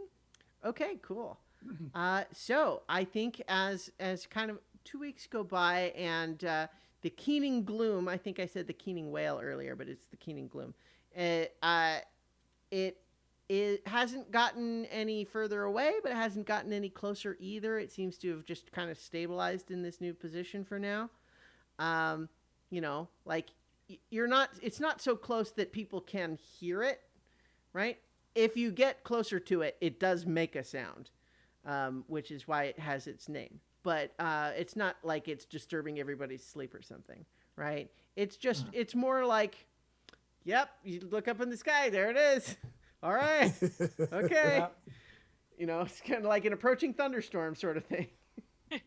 But in any case, uh, things have calmed a little bit just because, like, it looked a little scary, but then it's kind of just been like this and nothing else has happened for a couple weeks. So in any case, you get called into headquarters, and they say, so we've got a new mission for you. This one would be taking you to the land of Yongjing. And essentially, what they've put in a request for is they've got some underground ruins that they want to explore, and they need an escort for their scholar, because I guess there's dangers in some of those uncharted ruins. So what they need is a security force for their scholar. So there's no festival, no parties, no citywide things. No civil unrest, no political I know you tensions. guys had a lucky run those first couple of missions, but Honestly, I'm okay with having a Paul, standard. Yeah. We know there might be danger, and we can prepare for a danger. Then there being a party and things going to going falling apart. Yeah. Oh. Speaking of which, mm-hmm. because drift globes can be a bit Oh, I think hard you. to manage? I'm sorry. I'm sorry. I think you had to give the drift globes back. Yeah. like the okay. necklaces. Yeah. You had to Yeah. give those back. I'm Like sorry. the Wait, necklaces, I didn't think make it explicit, but yeah, I'm sorry. You didn't get to keep All those. right. Well, in that case, I want to buy one. Okay. Well, sure. Wait, no, I haven't got my money left. Never mind. Okay. No. Yeah. What would you like to buy? What was it? A drift globe. I'm a dark look road. Yeah, I'll buy it for you. You have a member of the party that can just cast light as a cantrip. Two of them That's true, actually. too. That's true. Maybe Yeah. I'm, and a laser sword. I mean, and a laser sword. I'm not telling you to not buy a drift globe. I'm just saying it seems like you've. I mean, but the thing is that if I get separated, I don't have. Well, I keep torches in my bag. I'll be fine. No big deal. All right. So what do any of you know anything about Yongjing or have any I'm questions? going to find out because right. because I'm a historically oriented bard. Yeah. And by the way, guys, Natural 20, so a 33. Wow. Okay. He's a library. Yeah. So you know a fair amount about Yongjing then. Yongjing, sometimes also known as the Nation of Great Xing, is synonymous with power and prestige. They They have a really impressive capital city. Part of what makes it so impressive is just that it's actually like, it's an extremely planned city. Like everything is just sort of very like organized in a way that most cities grow kind of organically and end up a little messy as a result, right? Just typical, but not this one, And yet part of what has resulted in that is a long history in that spot. So there's a lot of places where what's there now isn't necessarily what was there before. And so there are ruins under the city and things have been built on top of what came before, etc. And that's why there actually tend to be a lot of ruins, because there's a long history in this place. But the Qing dynasty has is the kind of the people who rule it currently. There's an emperor, and they have the place has had wealth, stability, and peace for a long time, and people generally attribute that. They've got a good emperor right now. He's doing a great job. He's brought peace, stability, prosperity to the. He's known as the White Jade Emperor. He is actually a dwarf. The land consists of humans and dwarves primarily. You know that they are known for their fine porcelain. It's the classic white and blue style porcelain, very fine craftsmanship, and they produce a lot of that, and it's kind of a luxury item. One of the things that is notable about the culture there, that I think would be something that Xenophon would certainly have been aware of, is that there is a culture there of prizing longevity. Like the idea is, culturally speaking, that living a long time is a sign of personal virtue. And it's so partly in that is that someone who has lived a long time is thought of as really great and should be honored, right? But also in that people strive to live a long time, and so they try to have like healthy lifestyles, and they but people look for charms, and then just like it's a whole thing where like that, like living a long time is something to be aspired to. In a way that is more so than just anybody who wants to live for a long time, right? Mm-hmm. There have been a lot of different dynasties over the centuries. Let's see. I'm trying to think what else I should give you, because you got natural 20. What I'll say is that as part of that whole longevity thing, even though dwarves tend to live longer than humans anyway, the imperial families, from several successions of different dynasties, have tended to have exceptionally long lives, notably long. And, the culture there would say it's because they are that great. They're favored. They're people favored by from the gods. outside the culture might say, is there more? Maybe getting a little magical assistance there, maybe somehow. Yeah, maybe, right? But at the same time, like that's what they're doing. Like there's not. So have the various dynasties always been dwarves? Not exclusively, but often, partly because dwarves tend to live longer than humans.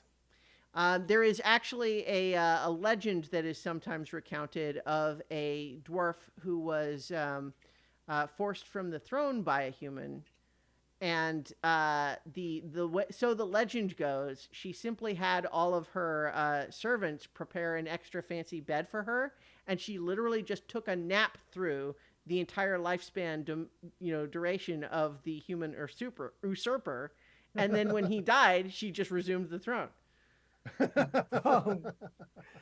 Our move.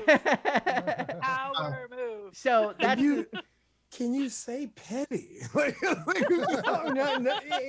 it's breathtaking. You just basically outlive your enemy. Yeah. Wow. So there is also revenge.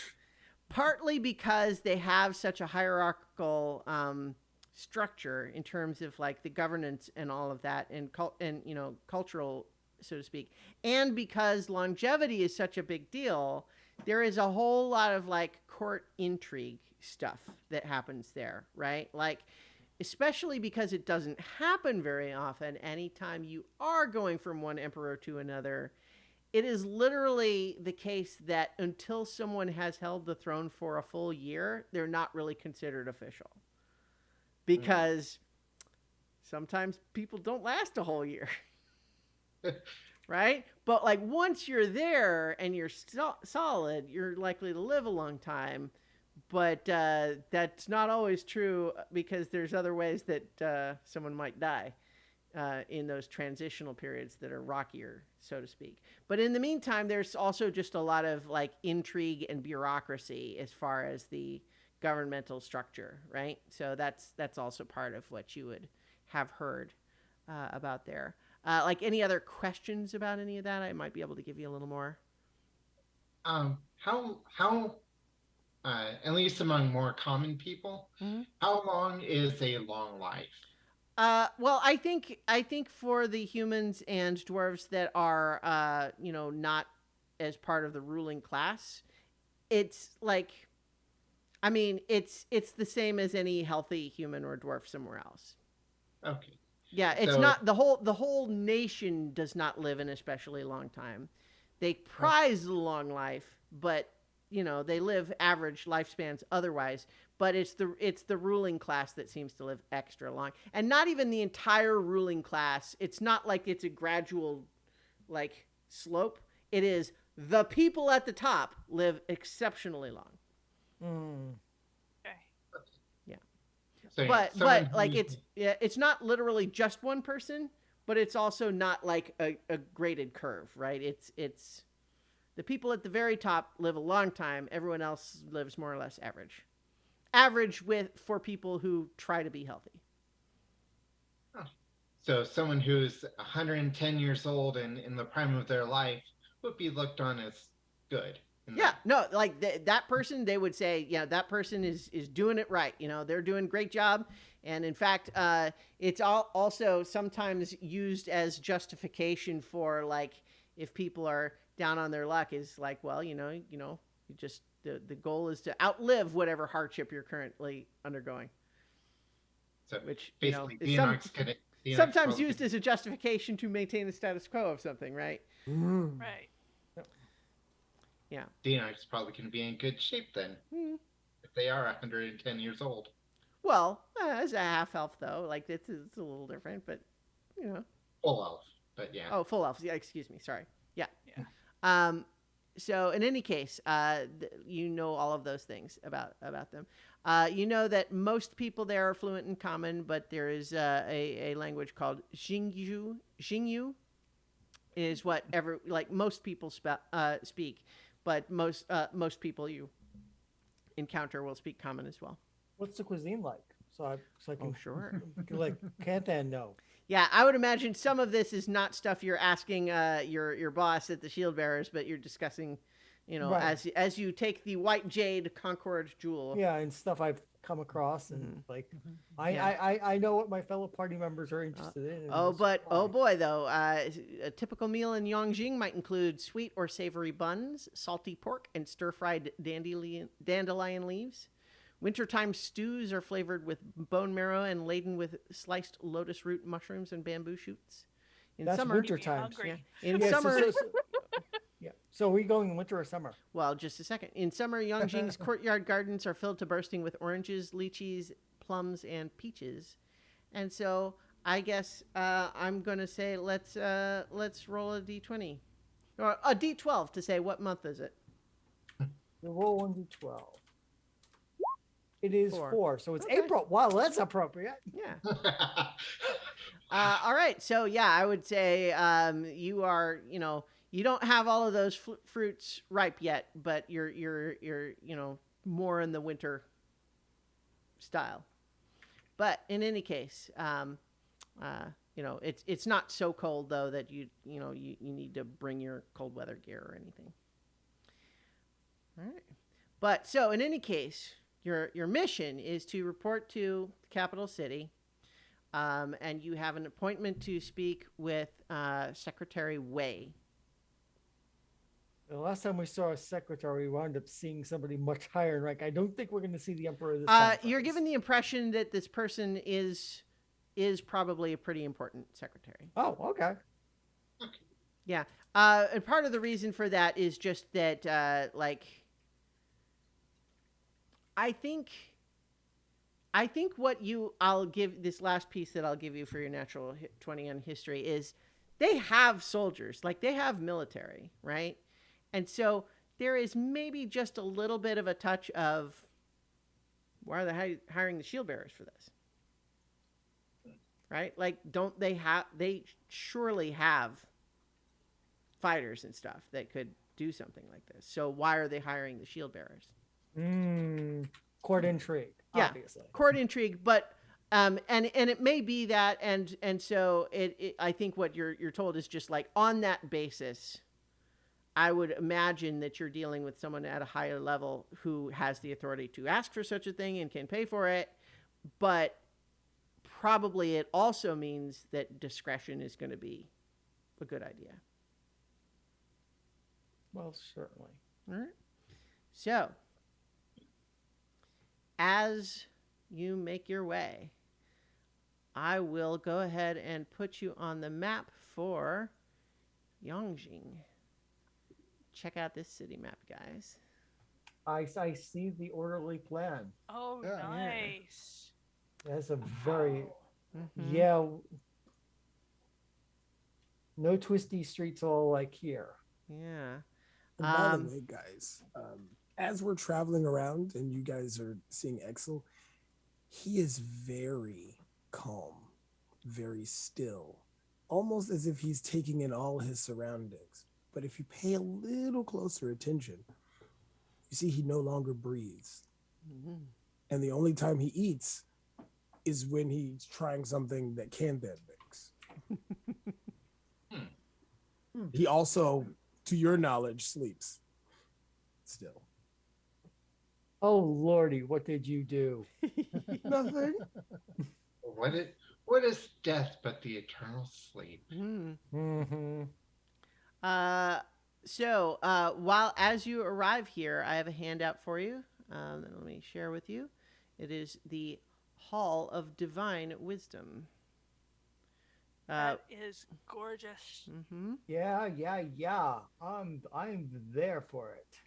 Yeah. So the Hall of Divine Wisdom is, if you look at the at your map here, that is essentially as you enter the city. You are passing through the Gate of Ascendance, and that plaza there is, before the Hall of Divine Wisdom is where you're showing up to the city. Mm-hmm. And so sunlight glints on the plaza in front of the grand palace known as the Hall of Divine Wisdom. Hundreds of petitioners mill about, dwarves and humans dressed in farm clothes, merchants' robes, or scholars' coats, all hoping to speak to the emperor. Ministers circulate among them, easily distinguished by their winged black caps. A minister speaks briefly with each petitioner. Most of these exchanges end with the minister dismissively directing the petitioner to turn around and leave through the main gates. Soon enough, a minister approaches you and just looks you over and just says, "What is your business?" We are the Order of the Golden Prawn, and we have been sent here on behalf of the Shield Bearers. I believe we were requested on a mission to escort a scholar into the ruins. Uh-huh. And they're like looking at their clipboard. Were you given an appointment? Yes, we were. With? Secretary Wei. Yes. Yes. Come with me. And so they guide you, and in fact, as they proceed, they start shouting for the crowd to like part and make way for you. And so they guide you through the crowd and take you to the front of the building here at the entrance to the Hall of Divine Wisdom. And 2 guards meet you there. And this minister that you just spoke to hands you over to the guards, essentially. And the guards escort you to an elegant meeting room. The walls of this room are paneled with delicate latticework, and beautifully carved rosewood chairs surround a matching table. One wall bears a sumptuous silk hanging that depicts a gold dragon soaring through the clouds. And I think I think you would recognize that the gold dragon is part of, like, it's their founding mythology of the region, is that it was founded by the dragon. But so after you're there for a moment, the guards kind of leave you, although you sense as they close the door that probably they're waiting outside. You know what I mean? But you are alone in the room for the moment. Well, if they're, with how that minister cleared the way, this has to be an important person. Quite, yes. Well, it does give us cause to pause, seeing as obviously they have guards, and I'm sure they have adventurers here. So why call upon the shield bearers, especially if they have plenty of resources of their own? Oh, we've seen several situations where this kind of mission has had political undertones. Neutral party. A neutral party that's vouchsafed rather than just random adventurers. Yeah, if we were not bounded to the shield bearers, I can't see why they would ever hire us. So after you're waiting for just a little bit, a middle-aged human woman enters. Let me give you a handout for her. This is Wei Fang Ying. And you see this woman in her fancy robes. She enters and just says, "Welcome to Yongjing. I am Grand Secretary Wei." And Xenophon, you would immediately realize, oh, Grand Secretary basically reports directly to the Emperor. Yeah, Xenophon's eyes just go that wider. Like, yeah, so this is not a secretary, of which there are dozens and dozens. This is the Grand Secretary. In any case, she just says, I hope that your journey here was pleasant. It was. Thank you very much. Thank you for the honor of meeting with us and bringing us to your fine city. And your time in the city? We have not had enough time to fully experience its many pleasures, such as the Garden of Unfolding Thoughts or any of the other many sights to see, but our time that we have had in the city so far has been exceedingly pleasant. Thank you very much, Grand Secretary. Of course. I'm not trying to put on with a trowel, but I'm trying to give a yeah, no, yeah. Give us a persuasion check. Okay, let's see how we do.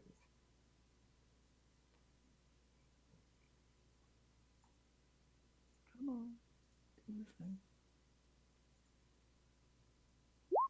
35. Yeah, okay, so here's the thing. She sees what you're doing, and she likes it. She's into it. Yeah. No, I mean, it's part of the dance. Yeah, so, she understands what this is. You know, she is not falling for empty flattery. She recognizes you treating the formality of the situation appropriately and handling it well in a way that she thinks she can work with. So in any case, she just says, yes, so I do hope that you will have time to enjoy the splendor of the city later. Before we discuss the mission, as it were, further, might I inquire a bit about your experience? as a group together. I'm curious about your training, your background. What skills do you bring to an expedition such as this? I myself am trained as a bard. I support and inspire my colleagues. I have some skill in magic. I have I have faced dread beasts and dread sorcerers and strange foes in their company, and I will turn. Here is our elven wizard. Who will tell of what he can do, and I will gesture to Dianok grandly. Okay, so you're saying for Yeah. Dianarch? What? Yep. Dianok, you're up. Yes. I am skilled in magics of both abjuration and enchantment, and I I will happily uh, uh, work to keep enemies at bay until until the rest of our group can deal with them in ways appropriate. And this is Canthan. Right. I am a halberdier. My particular focus has been on preventing enemies from approaching the more vulnerable members of our troop, um, uh, and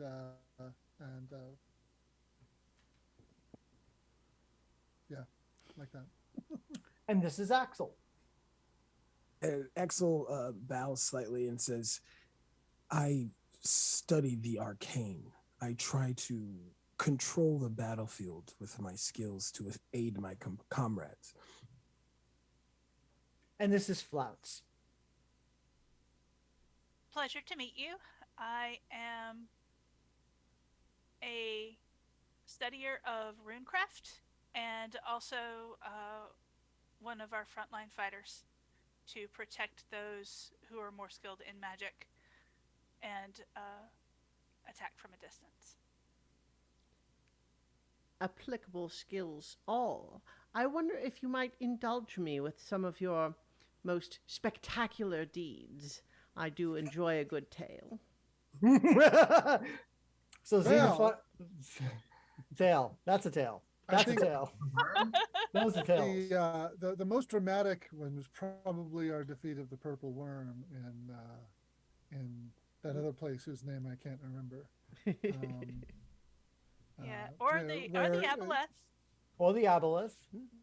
But the purple worm was particularly notable in that nobody involved was injured. Mm-hmm. Goodness. Purple worm is certainly a fearsome foe. Although we did recently tussle with a very powerful creature, not of this realm. What was the name of the angel? That's the aboleth.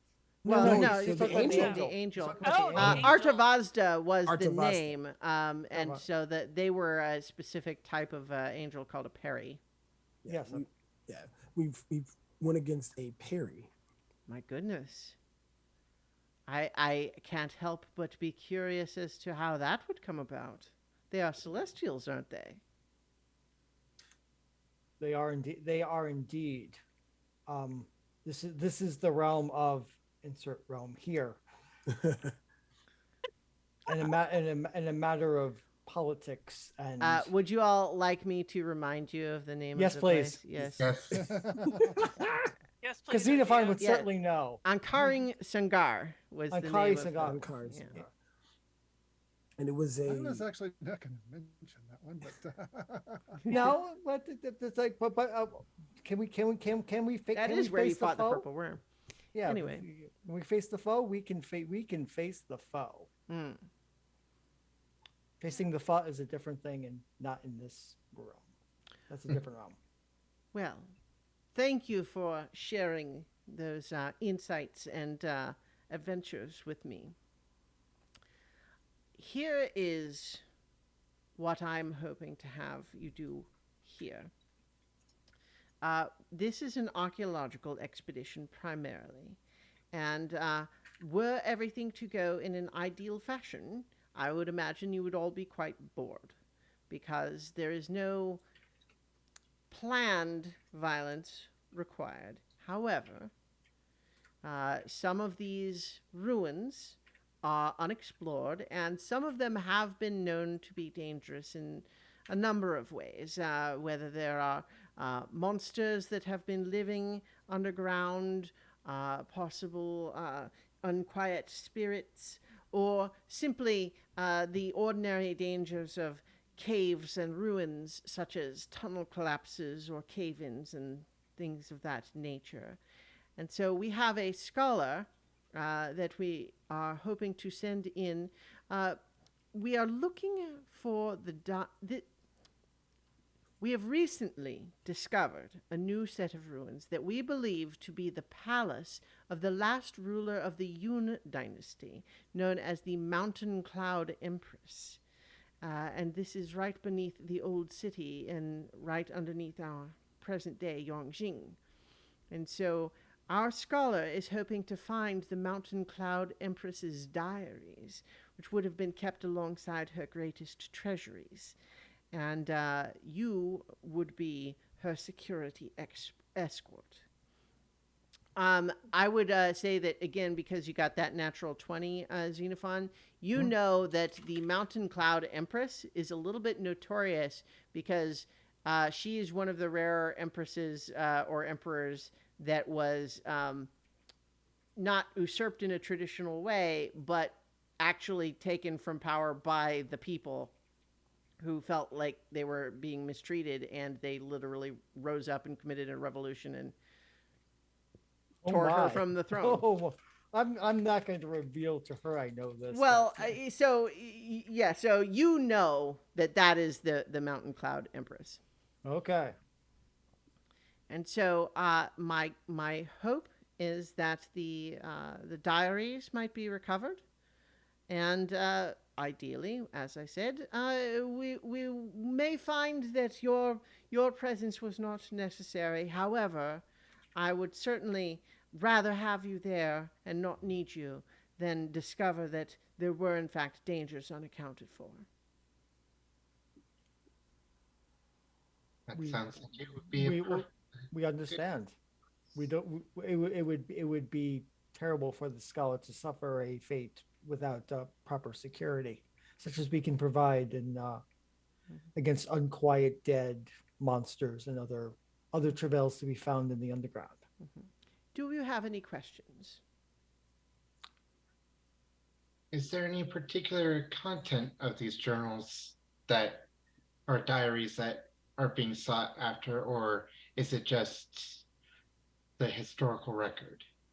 Well, as it happens, the Mountain Cloud Empress is somewhat of a controversial figure in our history, but ultimately, the truth is we don't know what the diaries might contain, and that is the purpose of locating them.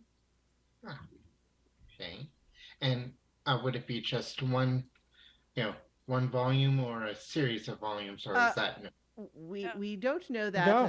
I would expect to please retrieve whatever you do find.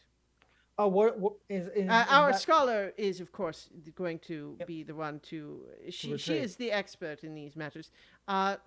She kind of like turns and like knocks on the table, and then in comes a young woman dressed in scholar's robes who kind of gives a brief bow to all of you, and she says, this is Lu Zhongyin. She is the scholar that will be accompanying you. She is the expedition's lead historian. She does appear young, but she is quite skilled, I assure you. And the woman looks like she's in mid-20s or something. How large is the expedition besides the lady and ourselves? Well, it would be the lady and yourselves. All right, so we don't have a full party with us. There's a larger expedition surrounding the ruins in general, but this particular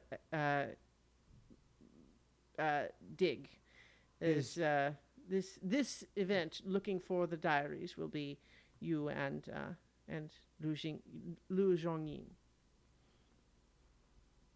Is this something that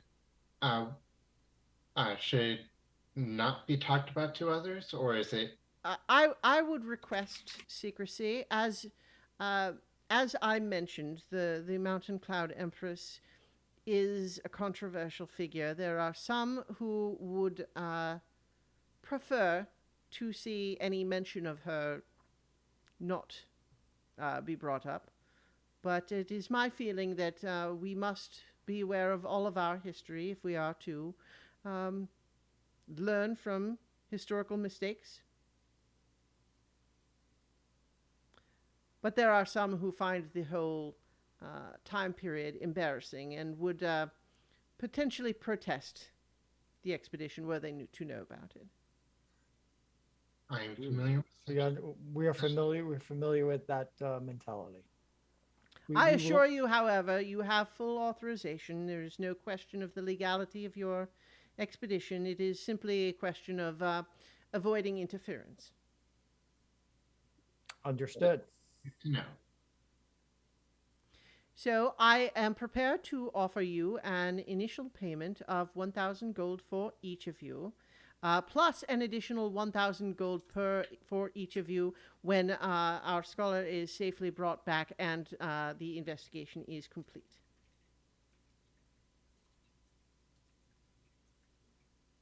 Is that acceptable?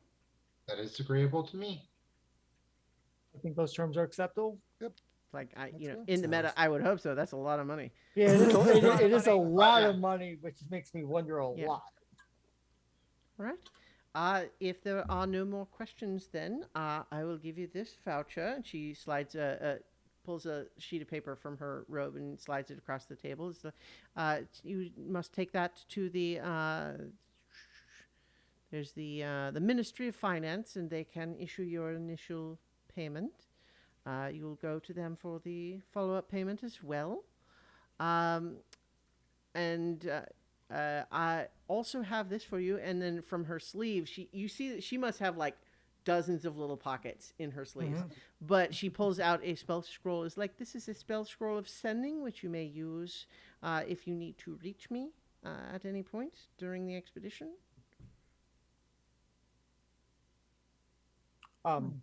Take that. Yep, take that. All right. Save yourself spot. Speaking of sending, I have one of the party's 2 sending stones. Who has the other? I do. Yeah. All right. Want to pass that to somebody else who doesn't have sending now? Yes. If somebody else wants to take the stone, I can remove my seat and you can add it to yours because I do have sending. Yeah, I think it would be appropriate for you to take it, Flounce. Okay. The other frontline fighter. And so, so before I leave you, I must request that you sign a contract to the terms that we have just discussed. And she has one there, and it is the contract is not like elaborate. It is basically just exactly the terms that she discussed with you. It does have a clause for secrecy. Interesting. It doesn't go into detail about penalties, but it just suggests that the contract may be voided if it's violated. Okay. Yeah. Enoch will just look over, see that it says exactly what's been discussed, and sign it. Mm-hmm. Wonderful. So I will take this, and she, I think she, I think the contract you sign, she just takes it. And she says, so I will leave you to this now. I trust, given your extensive experience, that this will be a safe expedition, and I hope an enjoyable one. And I leave you to it.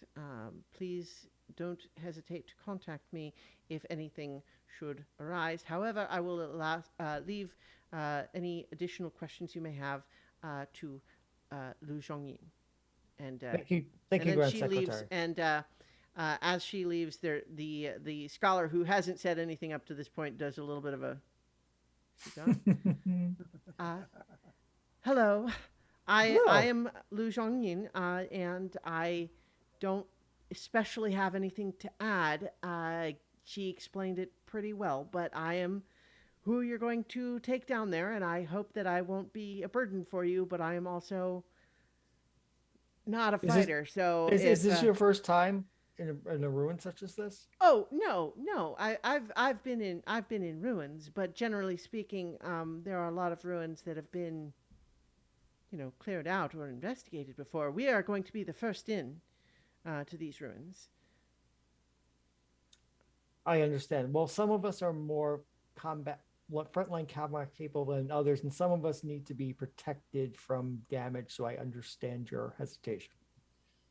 Okay, I have to just say I am a little nervous at the level of security that has been assigned here. I knew that they were giving me an escort, but uh, a, a company such as yourselves, this is more than I was expecting, and part of me was wondering, is it that dangerous? I hope not.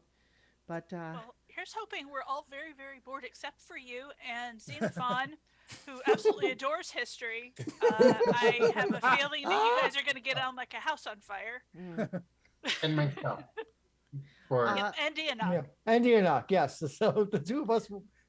Hopefully, the three of us are mhm, interested in the other three aboard step. right. Hopefully. So I actually have a bit more preparation that I need to do on my end, but Mm-hmm. you need to go to the Ministry of Finance in any case, and so I will leave you to do that. But then I will be available to meet up with you when you are ready to leave.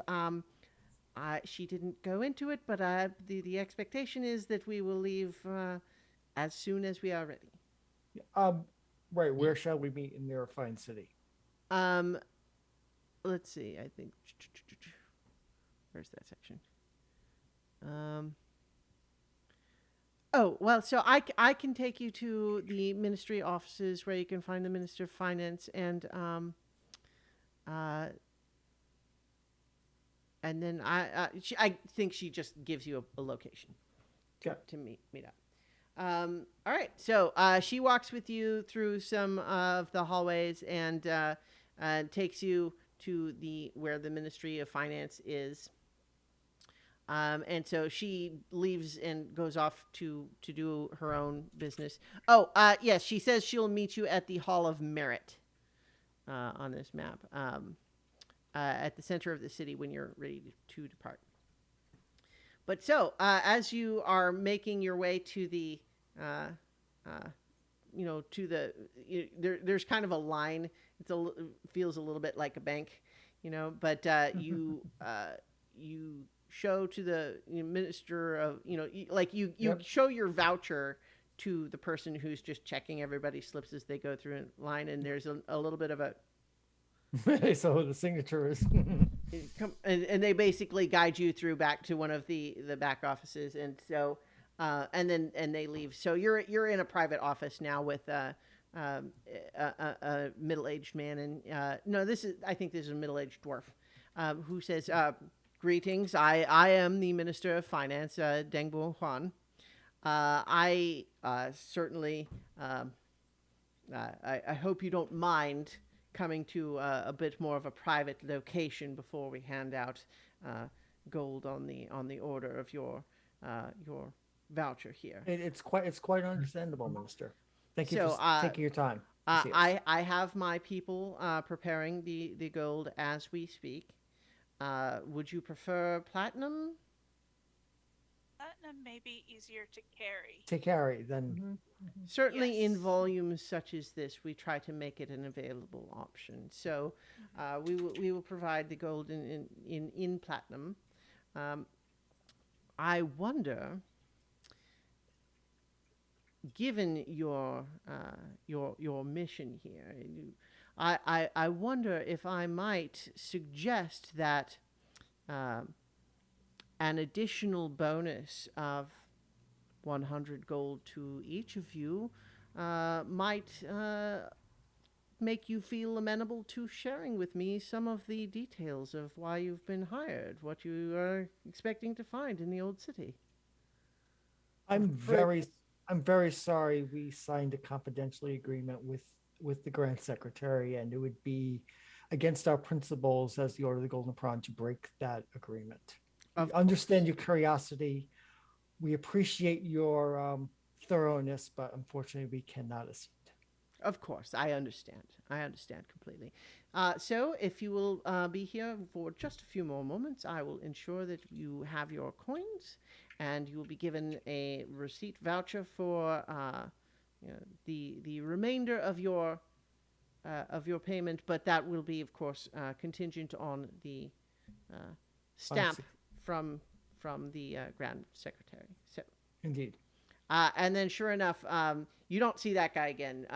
But he leaves, and later other people bring in, 1,000 gold worth of platinum for each of you, and then you are escorted out with, prestige, like they're treating you right. Yep. Okay. VIPs. Yeah. Well. Oh boy. We had our first attempt at a bribe. Mm-hmm. Yes. That goes faster than I thought it would be. Should we report this? We will talk to the Grand Secretary after the mission is complete, because I suspect there might be other incidents. And I think also there might be eyes on us. So if we immediately leave and go back. Oh, if we are not being watched, Axel, I will be immediately surprised. Possibly being even scribed. I am interested in spending a bit of this cash before we go. So am I. Yeah. Okay. I mean, I think that your Zhang Yin is waiting for us. Oh, she's waiting for us at the whole merit. If we're supposed to leave immediately, then let's leave immediately. Yeah, it was as soon as you're ready, but with the implication of be ready as now. Like if there was something that was an emergency, they would probably understand. But it's also a okay. All right. Well, then let's go. Let's go. All right. So you make your way to the Hall of Merit, and Zhang Yin is waiting for you there.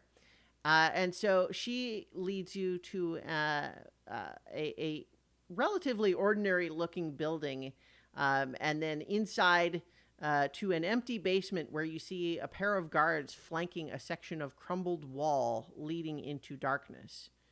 And the guards nod as they see Zhang Yin and stand out of the way. And she gestures.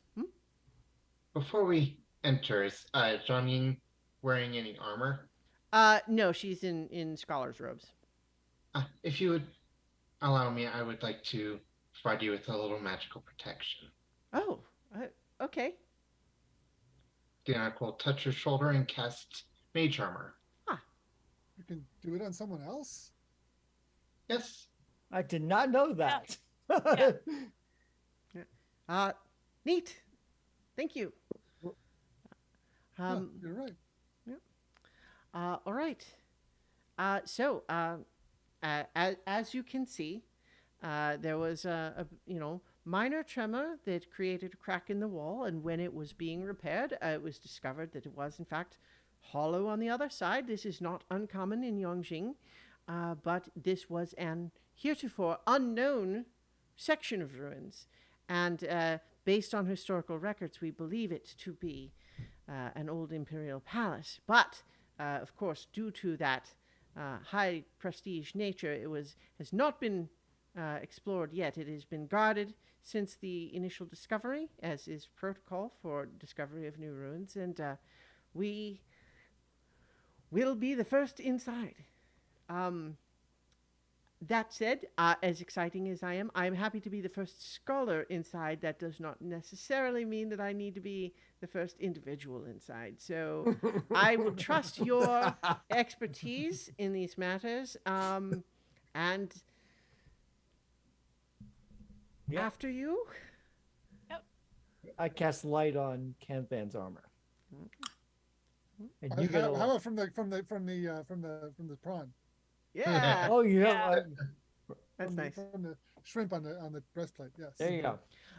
She I think as you're kind of making those preparations, she just says, "Oh, probably worth knowing. I don't know what your expertise is necessarily, but um, many of the ancient imperial palaces did have wards against teleportation magic, and those might not function inside. Just Good so to know. you're aware. That is very good to know. Some of us can use those spells. In any case, let's proceed. Yes. And so I'm going to put you all on a map. Let me do the light on um, on Canthan. And were you doing one on yourself as well, Xenophon? Always. Yep. Okay.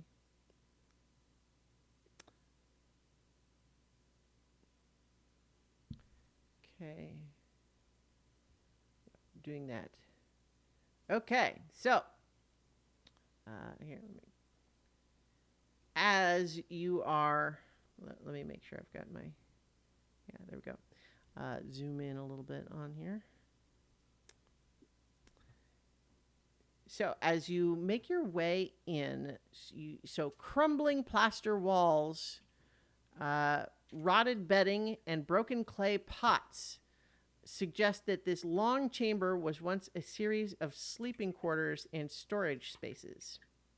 Stray yellowed bones litter the dirt floor. Oh, I should have, let me where's my Yongjing token? Hang on, let me get her from the... I made some room there. Yep. Yeah. We don't want Squishy Axel going first. Lu Zhongyin. Bloop. Bloop. Okay. As you are in, like, so, yeah, place yourself in whatever order you would be in. And then what do you do?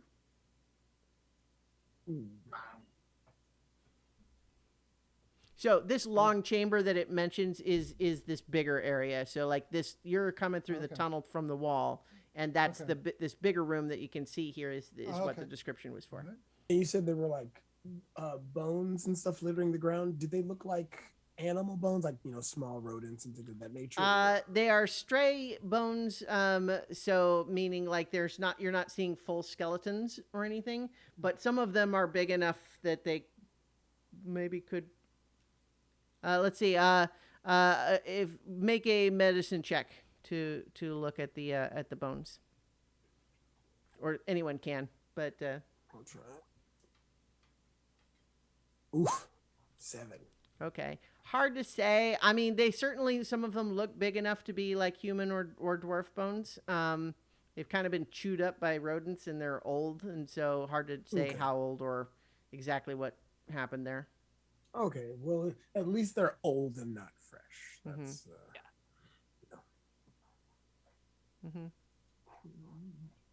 So you can see kind of that you're,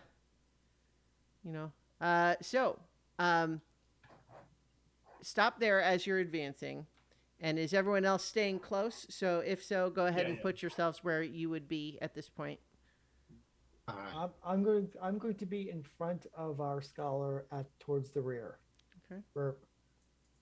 So our scholar is not at the back to be conveniently snatched. Okay. The Enoch will be behind the scholar.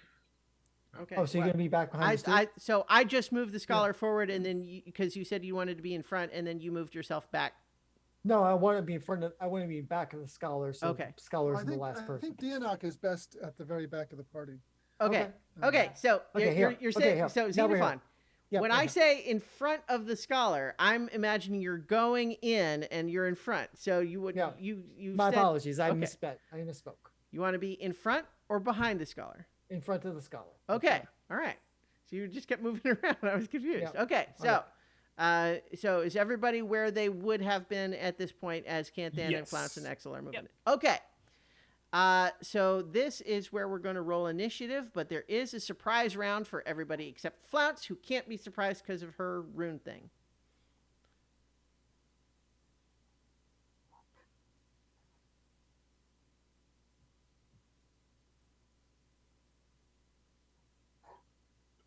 Yeah. Okay, let me. So let's see. Let me know if you need me to add a turn for you, even though it seems like mostly. Oh, I finally roll good. And it's a Nice. surprise round. Yeah. Um, yeah, I'm having issues. I can't actually. My Okay. screen is black.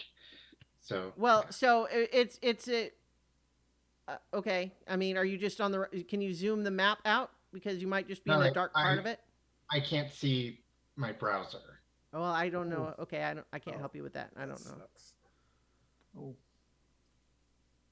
Um, so yeah, I Okay. think I'm gonna have to shut down and restart because Okay. sorry, just a Well, moment. okay. Oh, all right. I got a 21 now initiative, so Okay. Well, Everybody's in the 20s except the bard. okay. So let's see. If you're gonna, let's see. I need to. Okay. Are you shutting down or no? He's Oh, okay. Looks like already shutting Yeah, I down has, the think but he has game. not has. dropped Yeah. out of the call yet. So I'm having to be ready to switch to Yeah. our new layout as soon as the drops off the Yep. call. But okay. So uh Yeah. Um, what's our scholar friend's dexterity? Canthan's 12. oh um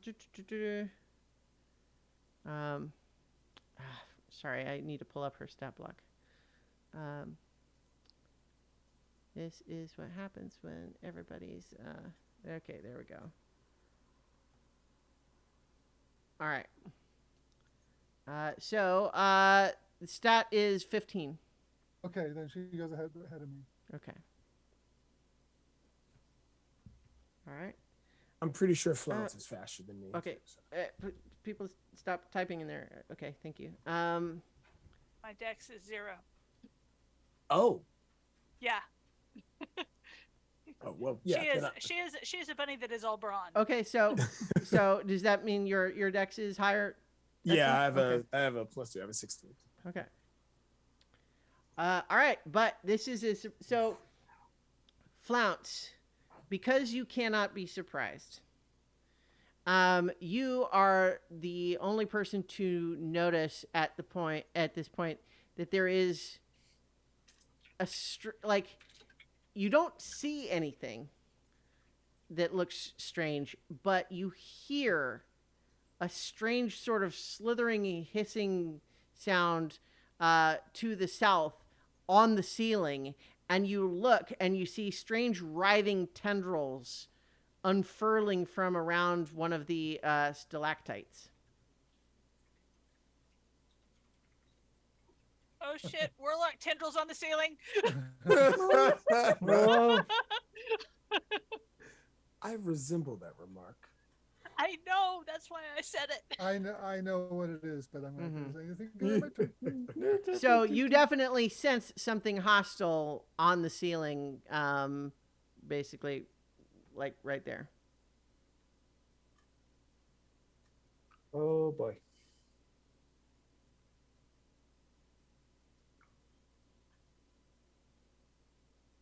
So, Flounce, it's your turn. What are you doing? Yep. I am surprised, but I am going to Mechanically or not? Yeah. Okay, mechanically I'm not. I am surprised. I'm gonna pull out my crossbow and shoot at the tentacle things. Okay. And that is a 19 to hit. A 19, I believe, does hit. For Pete's sake.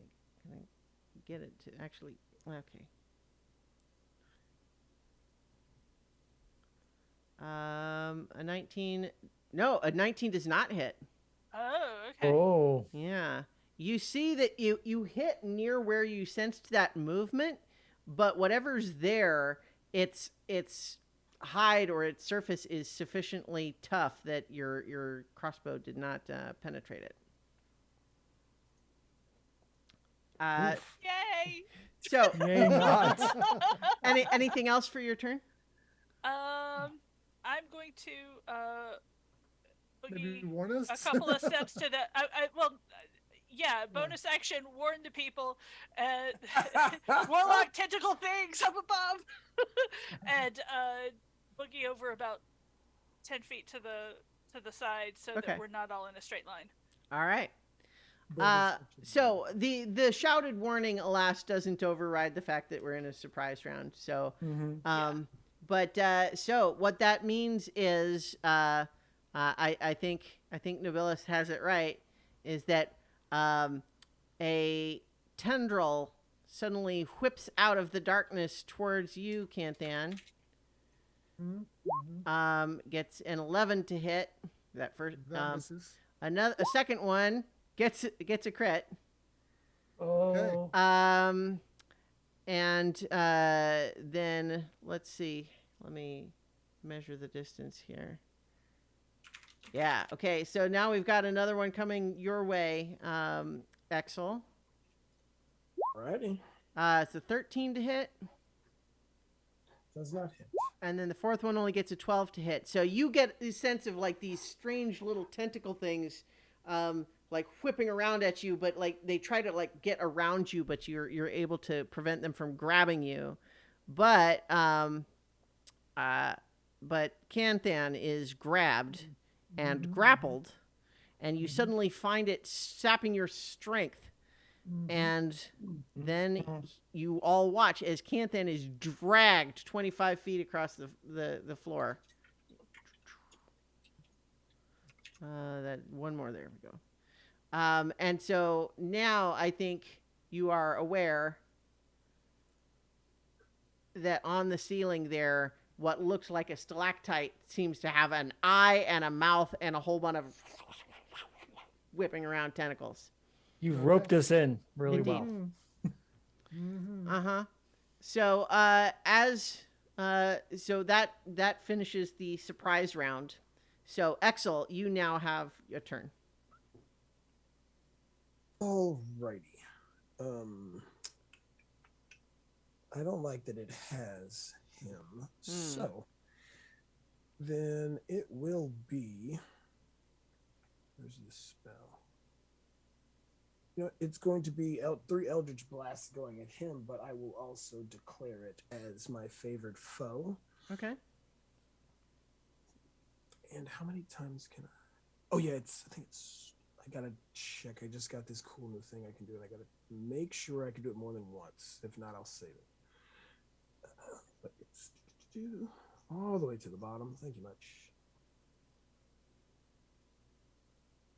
Yeah. Okay. Cool. Nice. When you hit an attack on damage, nice. Once per turn, awesome. So I will also use my new feature of Grave Touched. Okay. And I will Eldritch Blast. It allows me to re-roll when I hit. It allows me to re-roll a damage die, re-roll or make the damage necrotic and add an additional damage die of the type. Okay.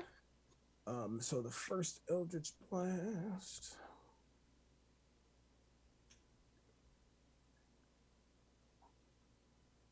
Go.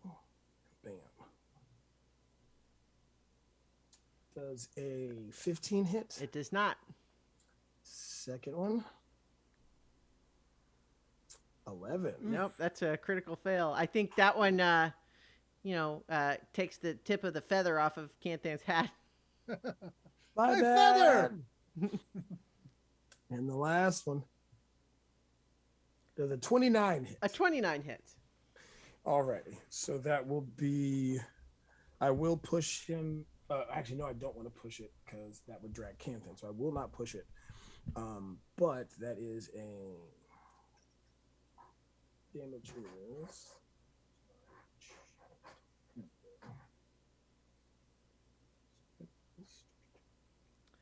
Also, to be clear, since it's on the ceiling, that the ceiling is 20 feet high. Okay. Awesome. So if I can get Canthan out of it, I can do something else. But so that's 10 plus a D6, 1d6 and another D10. Okay. Wait. Because the D6 is from favored foe. Okay. And the extra hit die is for the necrotic damage from Grave Touch. Because I just roll an extra damage die of whatever type I'm using to inflict the attack. All right. 10. So that's an additional 8 points and another 5. So that's a total of 23 points in necrotic damage. Not bad. Not bad. I mean, it's still up there, but it's like that's a good hit. There you go. That's my turn. Okay. Flounce. Okay. I am going to boogie up. Wait a minute. I need to. Where am I going? 30 feet. Okay, right there. Okay. 30 feet. And I'm going to throw chromatic orb at the sucker. Okay.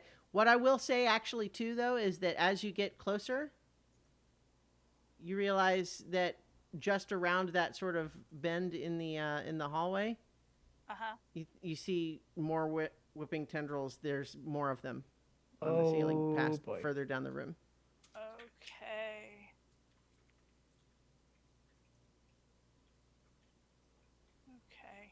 In that case, I'm going to save my chromatic orb for later. Bonus action, yell out, "There's more of these!" Further on down. And I am going to do Firebolt at it. And that doesn't hit. That's a 12. 12 does not hit. No. All right. So this would be Dinok's turn, but I think I think we will imagine that Dinok is not sure what's happening yet because they're further back, and we might give David an opportunity to do the turn later in the initiative if they're able to return. But we're also getting close to the end of our. You know what? Perhaps in lieu of actually skipping Dinok's turn, we're right at the end of our normal time, so perhaps we should just go ahead and we'll call it here at this cliffhanger moment. Descended into the ruins, but there's trouble already. Trouble already. So as we'll leave it here and return to find out what happens with these ropers next week when we return for more adventure on so many levels. Yay! Ceiling tentacles. Yeah.